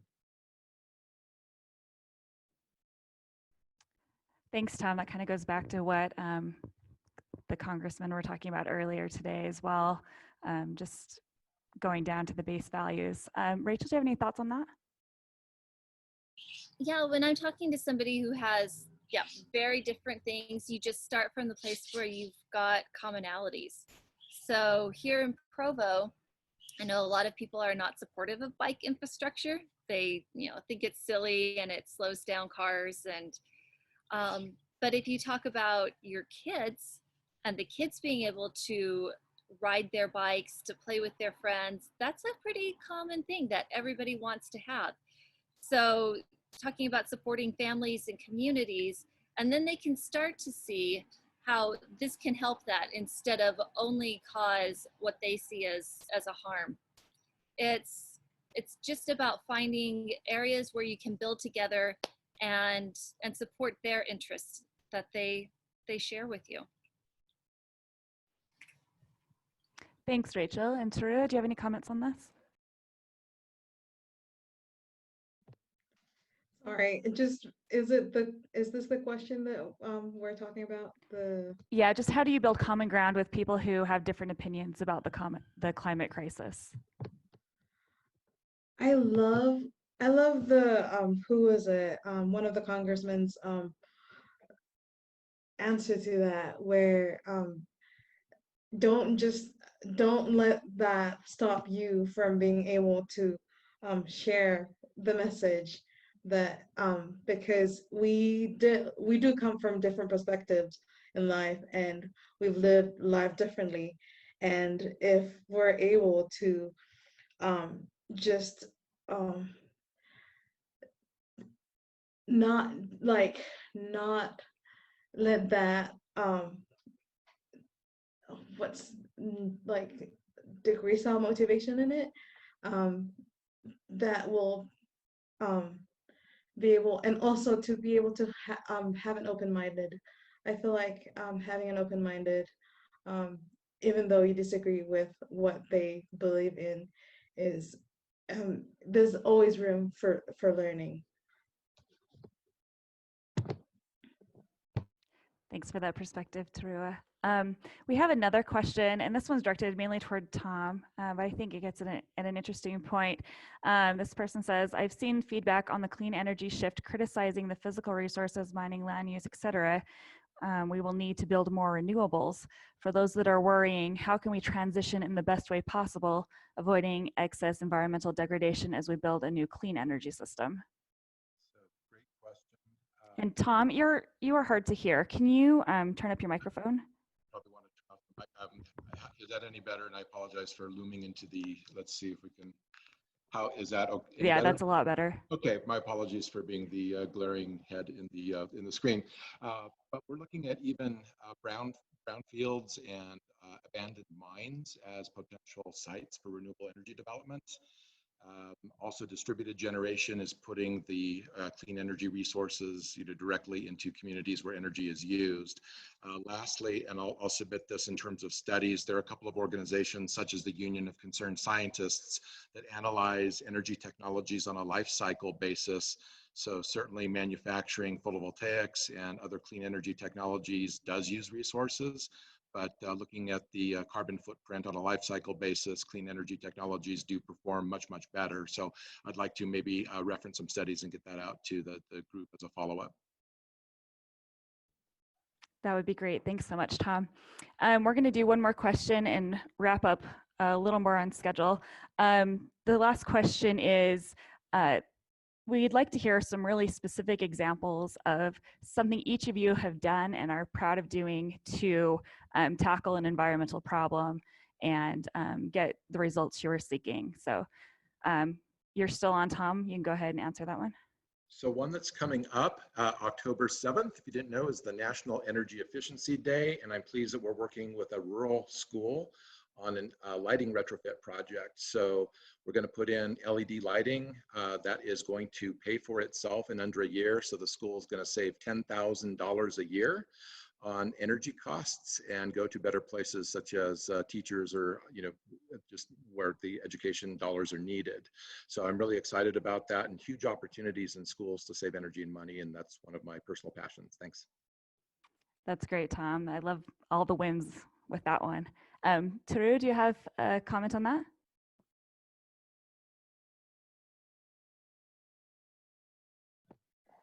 I actually haven't been an active environmentalist since I came here, and it was this job that made me realize, because I've taken like everything for granted since I moved to the United States, just from coming from a different lives and culture and everything, and I've the opportunities that were presented to me here, I've enjoyed them.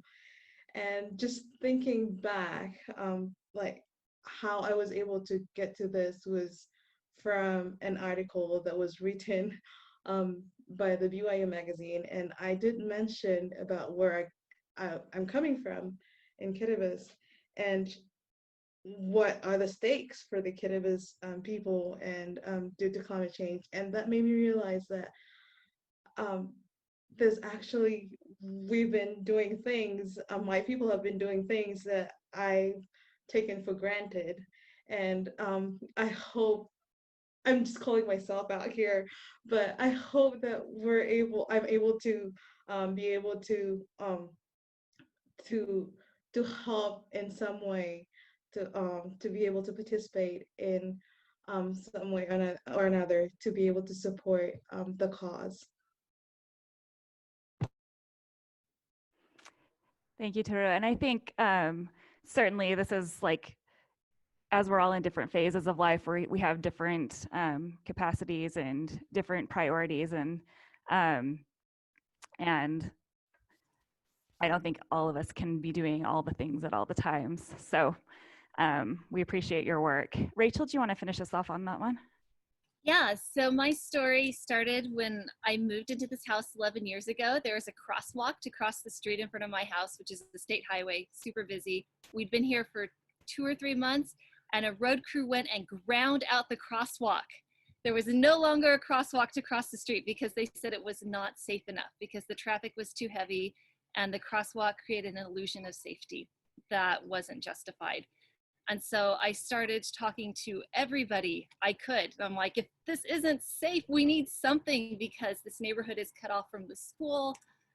You know, we don't want to have to drive to be able to cross the street without dying. And so while I was talking to everyone I could, from the transportation agencies to the city council, mayor, who was actually Representative Curtis. He was mayor of Provo City at that time. I did a walking bus. So I bought my own stop sign and had my little neon vest, and kids from my half of the neighborhood would gather at our house. I would get them across the street in the morning, and we would walk to school, picking up more kids as we went along until they got to school. So these kids didn't have to drive their cars or have their parents drive them to school. That was our interim solution. And because I had been talking to everyone, when UDOT decided to resurface this street, I was able to be in the conversations. Originally, they wanted to do it with a median for about a mile, and there would be no way to cross north or south this street. And it would have completely divided the neighborhood in half with that kind of an infrastructure barrier. And because I had been working for years to build a voice in this realm, we were able to get 2 lights in this stretch that are crosswalks so that people can safely cross the road.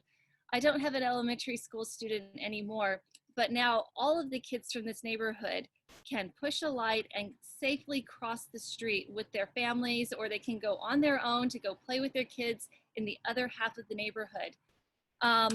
This may not seem like it's a big win for climate and the environment, but it makes it so that these families have the option to do something other than driving, that they can walk to the school that is less than a mile away, that there was an almost insurmountable barrier before.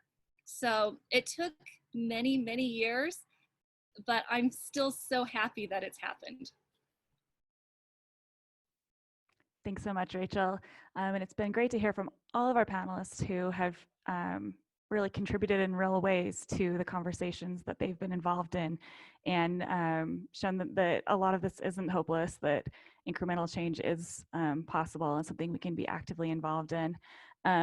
Mark, I'm gonna send it back to you. Thanks, Christy, so much. Thanks, Rachel and Tom and Tereua, for your great comments on how we can specifically be engaged in this effort to reduce pollution and in the process address climate change in our communities, our country, and across the world. So we're getting a little bit back on schedule now. Gabe, if we could have you sing until 12:30, that would be great. Gabe Dominguez, unmute.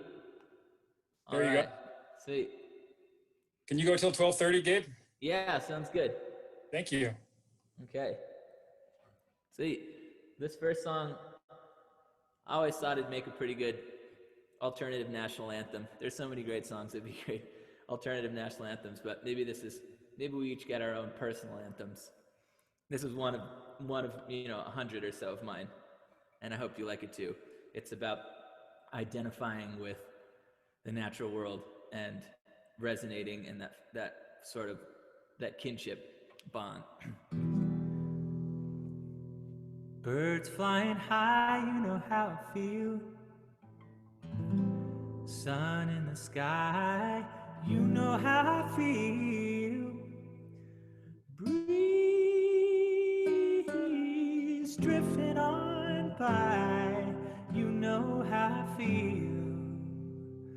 It's a new dawn, it's a new day, it's a new life for me. Yeah, it's a new dawn, it's a new day, it's a new life for me.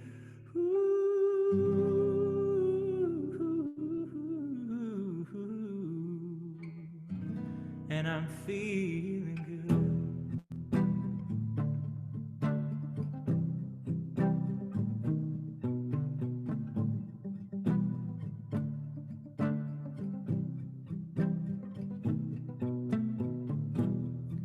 Fish in the sea, you know how I feel. River running free, you know how I feel.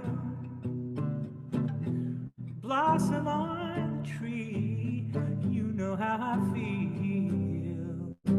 It's a new dawn, it's a new day, it's a new life for me. Yeah. And I'm feeling good.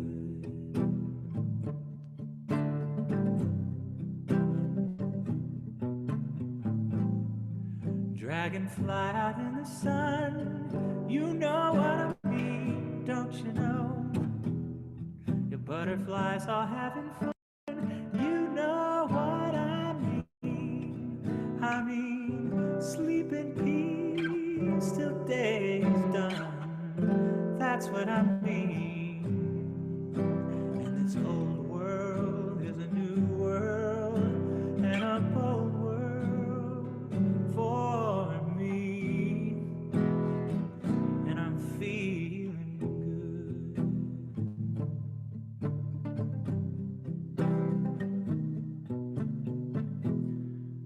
Stars when you shine, you know how I feel. Scent of the pine, you know how I feel. Yeah, freedom is mine, and I know how I feel. It's a new dawn, it's a new day, it's a new life for me. Yeah, yeah, it's a new dawn, it's a new day, it's a new life for me.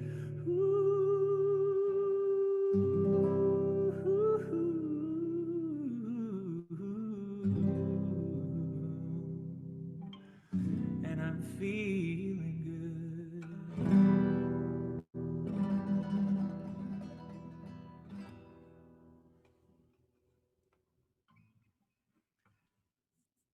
Thanks so much. And so that song I learned from Nina Simone, who's a fantastic singer. If you haven't checked out Nina Simone before, I highly recommend you do.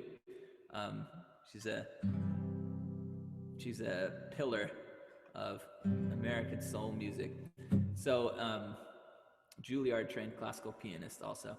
This next song is a song that I wrote based off of an traditional North African musical motif. And it sort of came out of a time when where I felt identified with the Hudson River. I was living on a houseboat at the time that I bought on Craigslist for $3,000. It was a 30-foot houseboat from 1969. And if any of you have ever owned a boat, then you know that you should never ever buy a boat for $3,000 on Craigslist. That's 30 feet long. I didn't know that at the time. I was like 21 years old. So, but I wanted to live in New York City without having to pay New York City rent. So I thought, well, where is there any, being from Utah, I was like thinking, well, there's gotta be wilderness there somewhere. You can just camp or something. You can be an artist and not have to have a normal job. Anyway, so I looked at the map of New York and I was like, well, that's pretty much all taken up except for all the blue around New York. So I realized, so if I got a boat, maybe I could just throw down an anchor somewhere and live like a pirate and just like row into shore and work my job in Brooklyn and whatever. So I ended up getting this houseboat. It's kind of a longer story.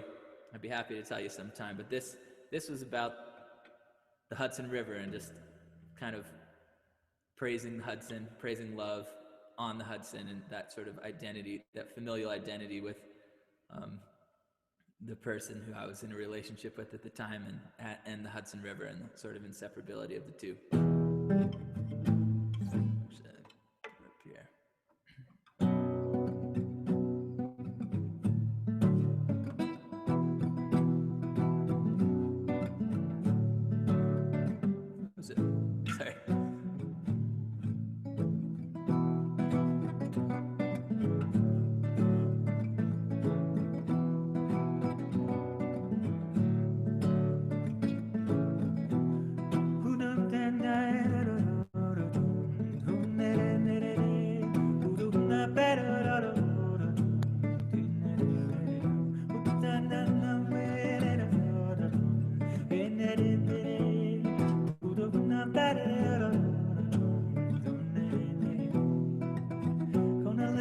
simple life, baby. Gonna live a simple life, mama. We can see the fishboat lights and sleep out underneath the night. Gonna live a simple life, baby. Whoa, yeah. Oh, no, no, no, no. Oh, na, na, na, na, na. No, da, da, da, da, da. Oh, na, na, na, na, na. Gonna love you all my life, baby. Gonna love you all my life, mama. River storms and river tides, they'll held between two riversides. Gonna love you all my life, baby. Whoa, yeah, yeah. Oh, na, da, da, da. Oh, na, da, da, da. Do, na, ba, da, da, da, da, da. Oh, na, da, da, da. Oh, na, na, na, na, da, da, da, da. Oh, na, da, da, da, da. Oh, na, na, ba, da, da, da, da. Oh, na, da, da, da. Sail me up the Hudson River. Sail me up the Hudson, mama. From the half-moon deck I see houses in the golden green. Sail me up the Hudson River, up the Hudson, on the Hudson. Sail on the Hudson. Sail, singing on the Hudson River. Singing on the Hudson, mama. Sing of avocado trees and ships and unborn children in your hips. Singing on the Hudson River, on the Hudson, on the Hudson. Sail on the Hudson. Sail on the Hudson. Sail on the Hudson. Sail.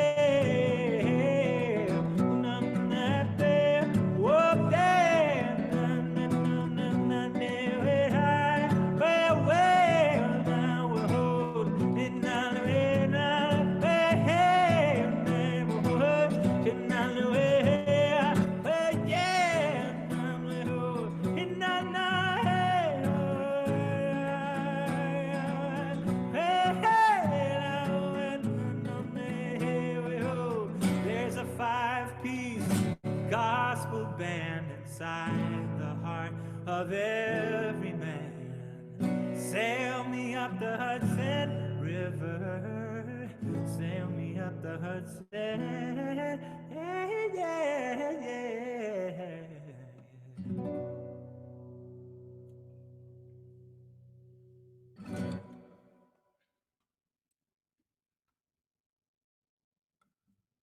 All right. So I guess I have 4 more minutes. Is that right? Okay. Cool.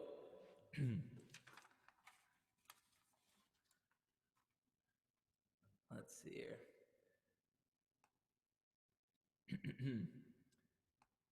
You guys are a very quiet audience. Just kidding. This is a song. This is a song that I learned from the Poor People's Movement. Earlier this year, Mark Colesricci and myself and others probably who are in attendance on this meeting were at an event where we were trying to draw attention to the detention centers that are set up for people who are so-called immigrants, but who have been passing across this land for thousands of years. The divide between what is called Mexico and what is called America is a conceptual border, a human-created conceptual border, and the consequence of that is that some people become outsiders, people who are literally my family, maybe yours, but also all of our family ultimately. And this being a Mormon gathering, you could call it the family of God. We're all children of God. So I got to sing this song there, and I thought it was great. Seems like it's a good song for all occasions. It's basically saying, hey, we're recognizing what's going on with our brothers and sisters and how we have a mandate to take care of one another. And so I encourage you to sing along, even though I can't hear you. Maybe someone else is in your house or your office, wherever you are, and they'll hear you, and you'll move them. And this is a great song. You can sing this in your church, at your campfire, at your home. And so I'll teach it to you. Basically, it goes like this. Somebody's hurting my brother, and it's gone on far too long. Well, it's gone on far too long. Yeah, it's gone on far too long. Well, somebody's hurting my brother, and it's gone on far too long. And we won't be silent anymore. So the parts you guys sing along are far too long when I say that line, and at the end when I say, and we won't be silent anymore. So sing along with me on the far too long line, all right? So, somebody's hurting my brother, and it's gone on far too long. Yeah, it's gone on far too long. Well, it's gone on far too long. Yeah, somebody's hurting my brother, and it's gone on far too long. Now all together. And we won't be silent anymore. All right, I'm sure you sound good. Well, somebody's hurting my sister, and it's gone on far too long. Yeah, it's gone on far too long. Let me tell you, it's gone on far too long. Yeah, somebody's hurting my sister, and it's gone on far too long. And we won't be silent anymore. Yeah, well, hey, let me tell you, somebody's poisoning our water, and it's gone on far too long. Let me hear you, it's gone on far too long. Tell everybody in your house, it's gone on far too long. Let me tell you, somebody's poisoning our water, and it's gone on far too long. And we won't be silent anymore. Yeah, well, let me tell you, somebody's trying to build that wall, y'all, and it's gone on far too long. Yeah, it's gone on far too long. Let me tell you, it's gone on far too long. Every wall, somebody's trying to build that wall, y'all, and it's gone on far too long. And we won't be silent anymore. And we won't be silent anymore. One last time, let's sing that line one last time. And we won't be silent anymore. all right. Thank you, Gabe Dominguez. Thanks, folks. Wonderful energy.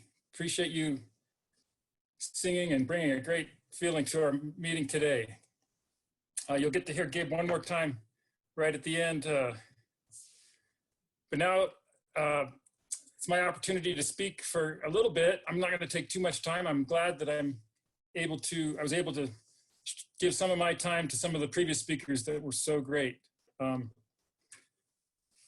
LDS scripture teaches that people should be anxiously engaged in a good cause and do many things of their own free will and bring to pass much righteousness. For the power is in them, wherein they are agents unto themselves. This symposium is one effort to do that, to be anxiously engaged in the cause of reducing the causes and the impacts of climate change. We need to take what we have learned today and act in faith and commitment. At the beginning of this symposium, I expressed two things that I hoped would happen. The first one was to introduce you to members of the church who care deeply about the environment and feel that LDS doctrine compels us to work to address the climate crisis. That has happened. I'm just going to run through those who spoke really briefly. Congressman John Curtis acknowledged God's hand in the creation and talked about how we are accountable as stewards. Congressman Ben McAdams talked about the love of the land that we live on and how we are responsible to care for that land.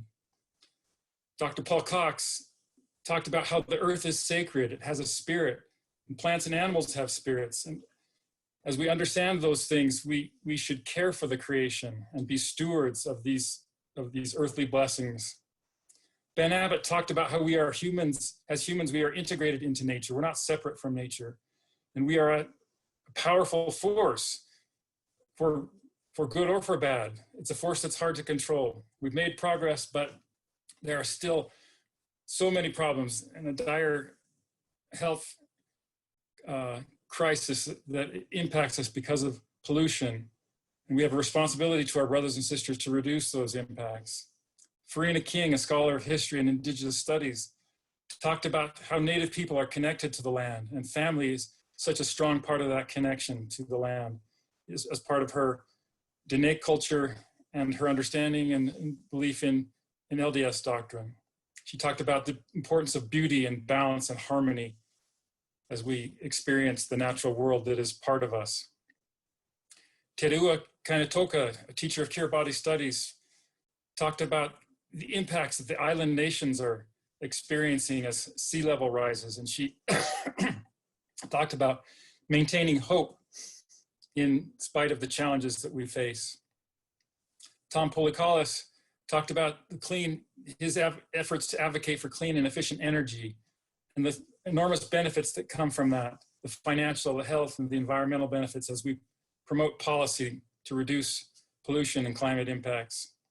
And Rachel Mabey Whipple talked about the importance of getting involved in our local community where we can really make changes on the ground at the crosswalk in front of our house and for bike lanes and for other things to make our communities better.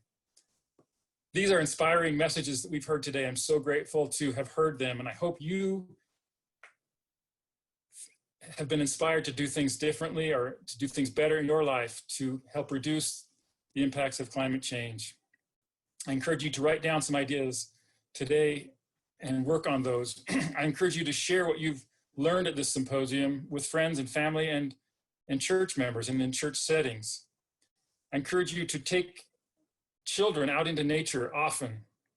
When I was in the Boy Scouts, we went to the Provo airport to learn about aviation. But what struck me at that airport, which is right by Utah Lake, was a beautiful great blue heron that I saw in the wetlands right next to the airport.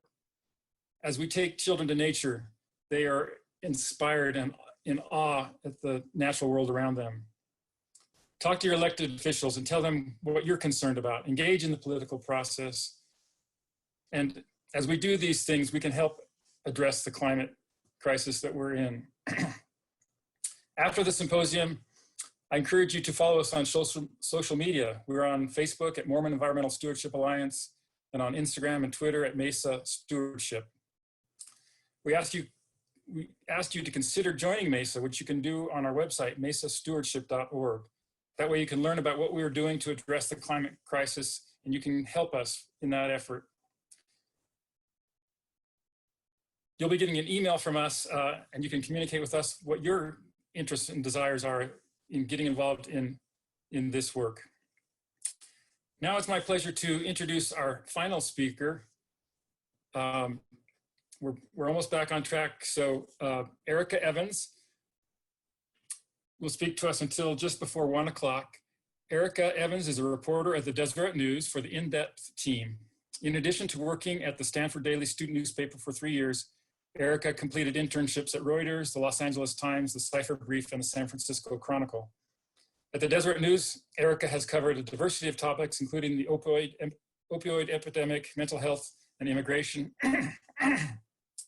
She has also been recognized with awards for her reporting on air pollution, recycling, and climate change. Erica Evans, thanks for speaking to us today at the end of our symposium. Hi, everyone. Thank you so much. I'm so honored to speak today. I remember when I first heard about MESA, it was in 2018 after I had published a series about air pollution, and Soren Simonson reached out to me.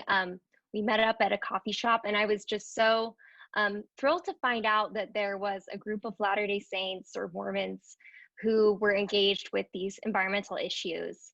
And this group really does combine two things that I care about a lot, which are the gospel and the responsibility we have to protect life on this beautiful earth.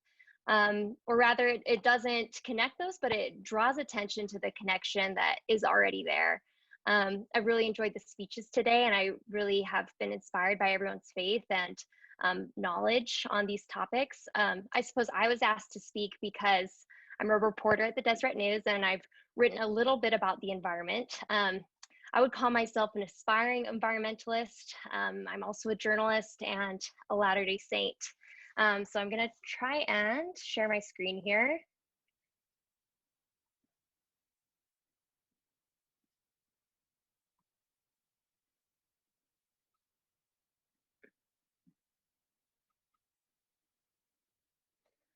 Okay, so last year I was looking for a way to write about climate change. I was researching for an angle that would be unique to the Deseret News and would connect with our readers. The phrase stewards of the earth kept coming to mind, and I honestly didn't even know where that phrase came from, but it's something I had heard growing up in the church, and I understood its meaning. I started looking around the Bible for those words, but I didn't find them. It turns out the doctrine is found in scripture, but not necessarily the phrase itself. And it starts with Genesis 2:15. And the Lord God took the man and put into the Garden of Eden to dress it and keep it. What follows in the Bible are multiple references to people as stewards of God's creation, to whom he has entrusted his work. But this idea does not simply appear in Christian and Jewish theology. As Paul Allen Cox pointed out this morning, most major religions, including Buddhism, Christianity, Islam, and Hinduism, have doctrine that points to the sanctity of the earth.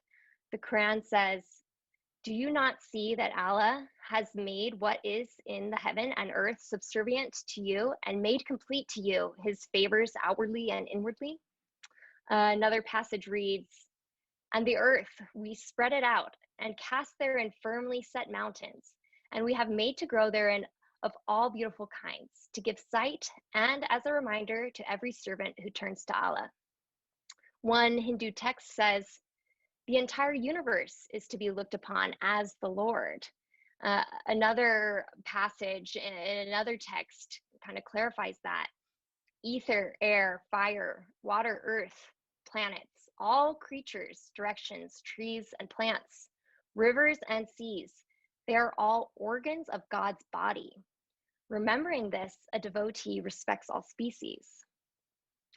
And in 1996, a group of Buddhists released a statement on ecology. "We need to live as the Buddha taught us to live, in peace and harmony with nature.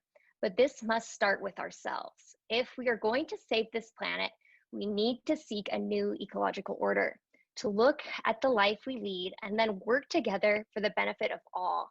Unless we work together, no solution can be found." So what do 6.5 billion people have in common? More than 80% of the world's population has a religion. That's 6.5 billion people.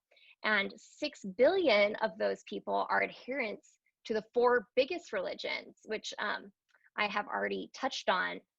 Oh, it looks like that might not be loading, but it goes through, it's just a chart that shows the populations of different religions. So 6 billion people are part of the main 4 religions. And I believe that religious values shape people's actions and give purpose to their lives in a way secular incentives often cannot. So what if we could harness that power that motivates people to pray 5 times a day, to fast, to pay tithing, and to donate their time and energy to serving others? Acting on faith, what kind of climate-related mountains could we move together as believers? Author and anthropologist Yuval Noah Harari gives us a brief history of humankind in his book Sapiens. He writes about religion and how it separates humans from other animals. Through history, shared faith has facilitated the cooperation of larger and larger groups of people, connecting people across tribes, across regions, across countries and even empires. In other words, faith in a higher power makes us human. And I think we all have an innate desire to search for meaning and connect with our creator. So as a journalist, I decided to explore how people's faiths might motivate them to take action against environmental destruction and climate change. I ended up interviewing 8 religious and community leaders from all over the world about their beliefs and what drives them to do more than just pray for the earth, but to actually work as advocates to change the behavior of people and of companies and of countries. So here, I'm going to go through a few of the people that I interviewed. Starting with this Thai monk whose name I'm just going to let you read there on the slide. He has founded 2 schools in Thailand that teach sustainable farming techniques. And those techniques are based on Buddhist principles like the middle way and this idea of a sufficiency economy. So students at the schools, oh, I have another one that's not loading. We'll go back to this. Yeah, students at the schools learn how to manage soil nutrients by planting a diversity of crops and avoiding chemicals and fertilizers. They also integrate man-made ponds, rice fields, herbs, and trees on one piece of land, which increases the carbon content of the soil. And because water is collected and stored on the property, the model is drought resistant, which is really important because last year Thailand saw record low precipitation. Total rice production fell by 30%. Oh, let me see. Yeah, total rice production is projected to fall 30% in the next 2 decades due to extreme drought conditions along the Chao Phraya River Basin, according to the Thai Development Research Institute. And the Climate Vulnerability Monitor estimates the net economic cost of climate change for the country at $180 billion a year. I'll just stop the share for a minute. And in addition to droughts, there are floods when rain does come. As development increases in Thailand, forests are being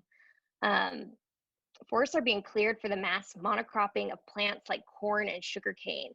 Habitats are destroyed and soil is eroded, causing flooding during the rainy season. In 2011, Thailand experienced its worst flood ever on its record, resulting in 680 deaths. So this monk that I showed you also told me about a ceremony he's taken part in where trees are ordained as monks too. And villagers are invited to bring offerings of rice and coconut while monks chant and meditate in the forest. When they're finished, they take lengths of saffron cloth, that orange cloth that the monks wear, and they wrap the trees in that cloth in a sacred ceremony. And this discourages anyone from coming into the forest and cutting those trees down. And I just think that's a beautiful way to honor and protect the nature. So I'm going to try and go back to the slide now.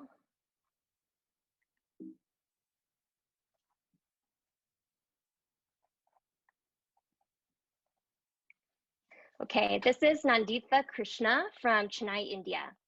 And every morning, Nandita Krishna, she's 68, she goes to worship at a sacred fig tree. And she walks around the tree and offers a prayer. The fig tree is sacred to her because it's the same kind of tree that Buddha was sitting under when he attained enlightenment. And it's unique because unlike other plants that produce oxygen during the day and release carbon dioxide at night, the sacred fig tree actually releases oxygen 24 hours a day. So since 1991, this woman, she's led a team of conservationists in restoring 8 bodies of water and 53 sacred groves, which are each between 10 and 100 acres across the country. And she said that for centuries, forests dedicated to the mother goddess were protected by local communities as a matter of faith. But during the colonial period, many sacred lands were forcibly taken and destroyed. And Nandita told me that she has watched very joyfully as wildlife, including crocodiles, leopards, and birds, have returned to the forests that she and her team have destroyed, or have restored, sorry. And as with Thailand, parts of India have experienced extreme droughts and floods in recent years. At the time I talked to her, thousands of people in Chennai were lining up 4 times a day with plastic pots to collect water that was being brought into the city by train, because so many bodies of water in that region, thousands of bodies of water, had been depleted. So for her, this work really is a matter of life and death. And next we have Reverend Sally Bingham from San Francisco.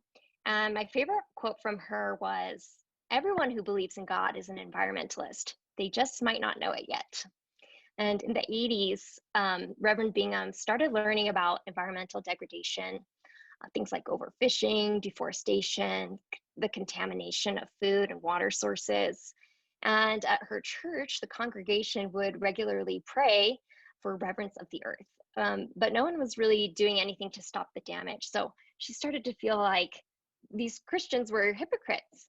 And she became more and more concerned about this. And at age 45, she decided to go to college so that she could go to seminary, and was finally ordained as a priest at age 55. And then she made this cause her life's work. She founded a nonprofit called the Regeneration Project, which is known now as Interfaith Power and Light. Some of you probably know. And it promotes renewable energy, waste reduction, and the sustainable sourcing of food and materials among religious groups. And so today, the project involves 23,000 congregations of all kinds in 40 states. And she believes religious leaders should lead the way in fighting climate change. She said, "Every major cultural change has been led by moral voices from religion, whether it's the abolition of slavery, women's rights, or civil rights. Religious leaders bring a moral authority to the conversation. Scientists can come in with the facts, but what religious leaders come in with is doing the right thing, the moral obligation to be a steward of creation." And lastly, I want to highlight this imam from Indonesia because he has done a really excellent job of combining science and religion.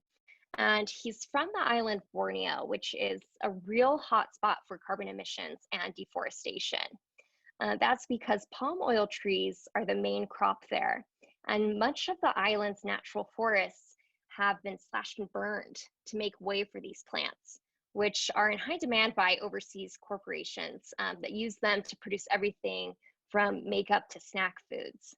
And the really sad thing is that in the mid-2000s, the United States led the way in encouraging the use of palm oil for the creation of biofuels, actually in an effort to reduce carbon dioxide emissions from gasoline. But the initiative has had the exact opposite of its intended effect. So this man is a biologist by training, as well as an imam, and he currently works as chairman of the Center for Islamic Studies at the National University in Jakarta. He has helped train more than 1,000 clerics in delivering sermons that connect Islam with environmental science.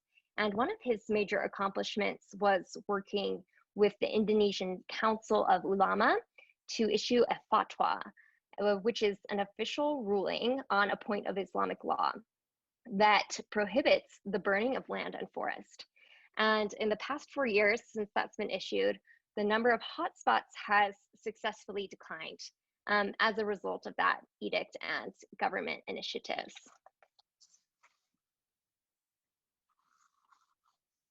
So these people are really inspiring to me. It's amazing how much they've accomplished, driven by their faith.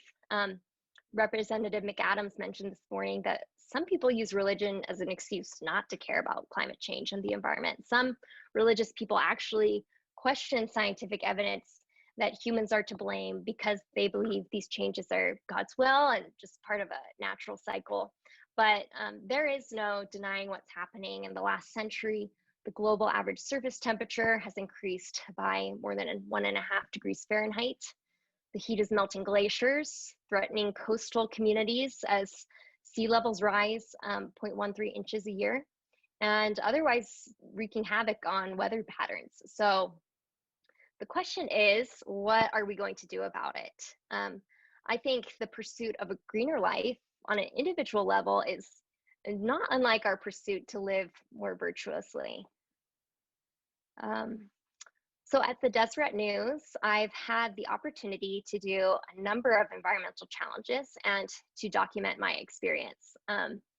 Here's a screenshot from a video I made about living waste-free for a month. And I partnered with my friend and my roommate, Anne, and together we made a goal that for 1 month, we were not going to throw anything away. We would recycle and we would compost, but anything that would go in a landfill, we collect it in a single glass jar. So this required a lot of lifestyle changes. I had to totally change the way that I eat to avoid packaged foods. I had to change the way I shop to get things at a farmer's market or to buy them in bulk instead of wrapped in plastic.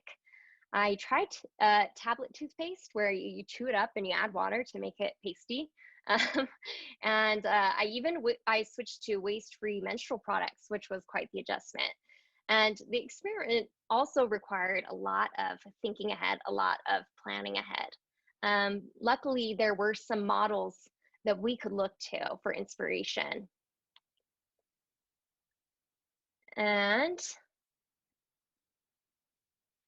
yeah, one of those people is Bea Johnson. And a growing number of people across the globe are taking the zero waste sentiment to heart, meaning they don't throw anything away at all. Bea Johnson, oh, sorry about that. Bea Johnson is credited with starting the movement more than 10 years ago, and she now has nearly 250,000 followers on Instagram. Her book has sold in 25 languages, millions of copies. And since 2008, her entire family has produced about 1 jar of trash per year. It's absolutely incredible. To minimize her weight, Johnson shops at farmers markets or buys her food in bulk without packaging. She purchases secondhand clothing for herself and her family and makes sure to recycle the fabric. For cleaning products, she relies on vinegar, water, and Castile soap. And instead of material goods, her family enjoys experiences like museums, parks, live entertainment. She follows the 5R method: refuse, reduce, reuse, recycle, and then rot. She now has nearly, and I would say just like we all need help living the gospel, which is why we go to church, we all need help living green. It is so important that we build communities of support like this one to help each other. But you might question, what difference can one person make? Given that corporations like Coca-Cola, Nestle, and PepsiCo are responsible for the most plastic waste, it is easy to question the importance of lifestyle changes on an individual level. We can make the same argument, though, about individual acts of kindness and righteousness or missionary efforts. Each of us is just a drop in an infinitely large bucket. But what I found out from doing this experiment was that my efforts really did have a ripple effect. To this day, people still ask me about this video, and it sparks some interesting conversations. My coworkers are constantly telling me about changes they've made to get a reusable water bottle or a straw or a cloth napkin, or bringing their own silverware to a restaurant that only provides plastic. And generally, my circle of family and friends are much more aware of these issues. I think that each of us can be an ambassador for good in this way.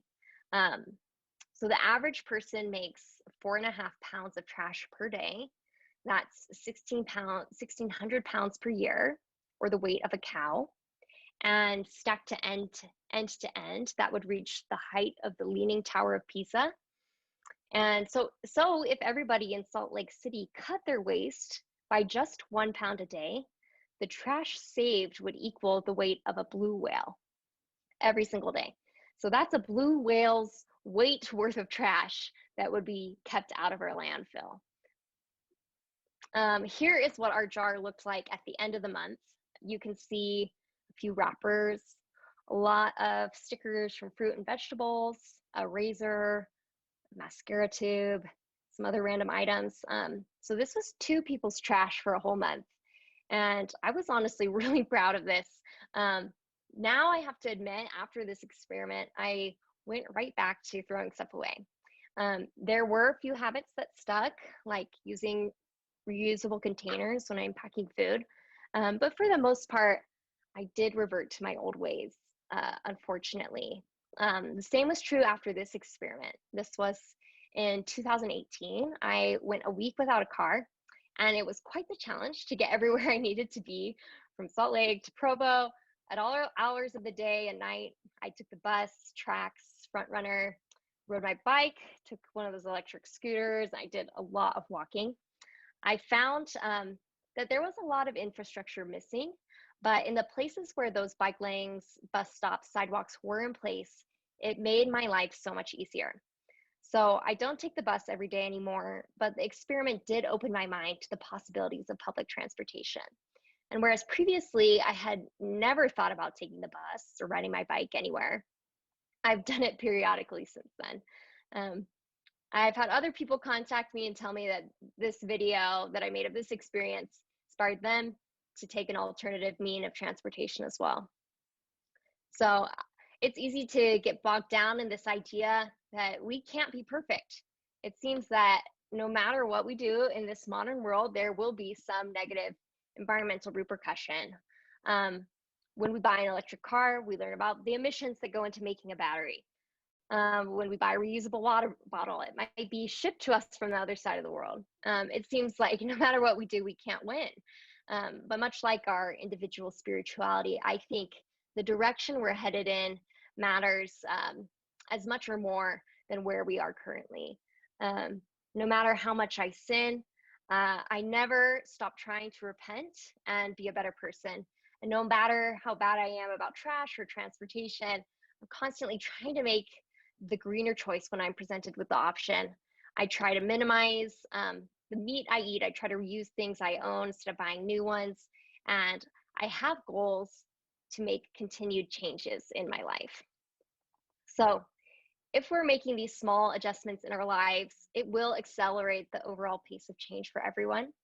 The more times people see you bringing your own Tupperware to a restaurant for your leftovers, or bringing reusable bags to the grocery store, the less weird those things will seem. And the more people see someone biking to work in a dress, the more they will think, oh, maybe I could do that too. I do believe that putting pressure on corporations and governments to support change is important, but I also believe in the power of the individual. And as people of faith, I think our efforts can be amplified through our communities, through our commonalities, and through the things we share in common. So thank you so much, everyone, for listening.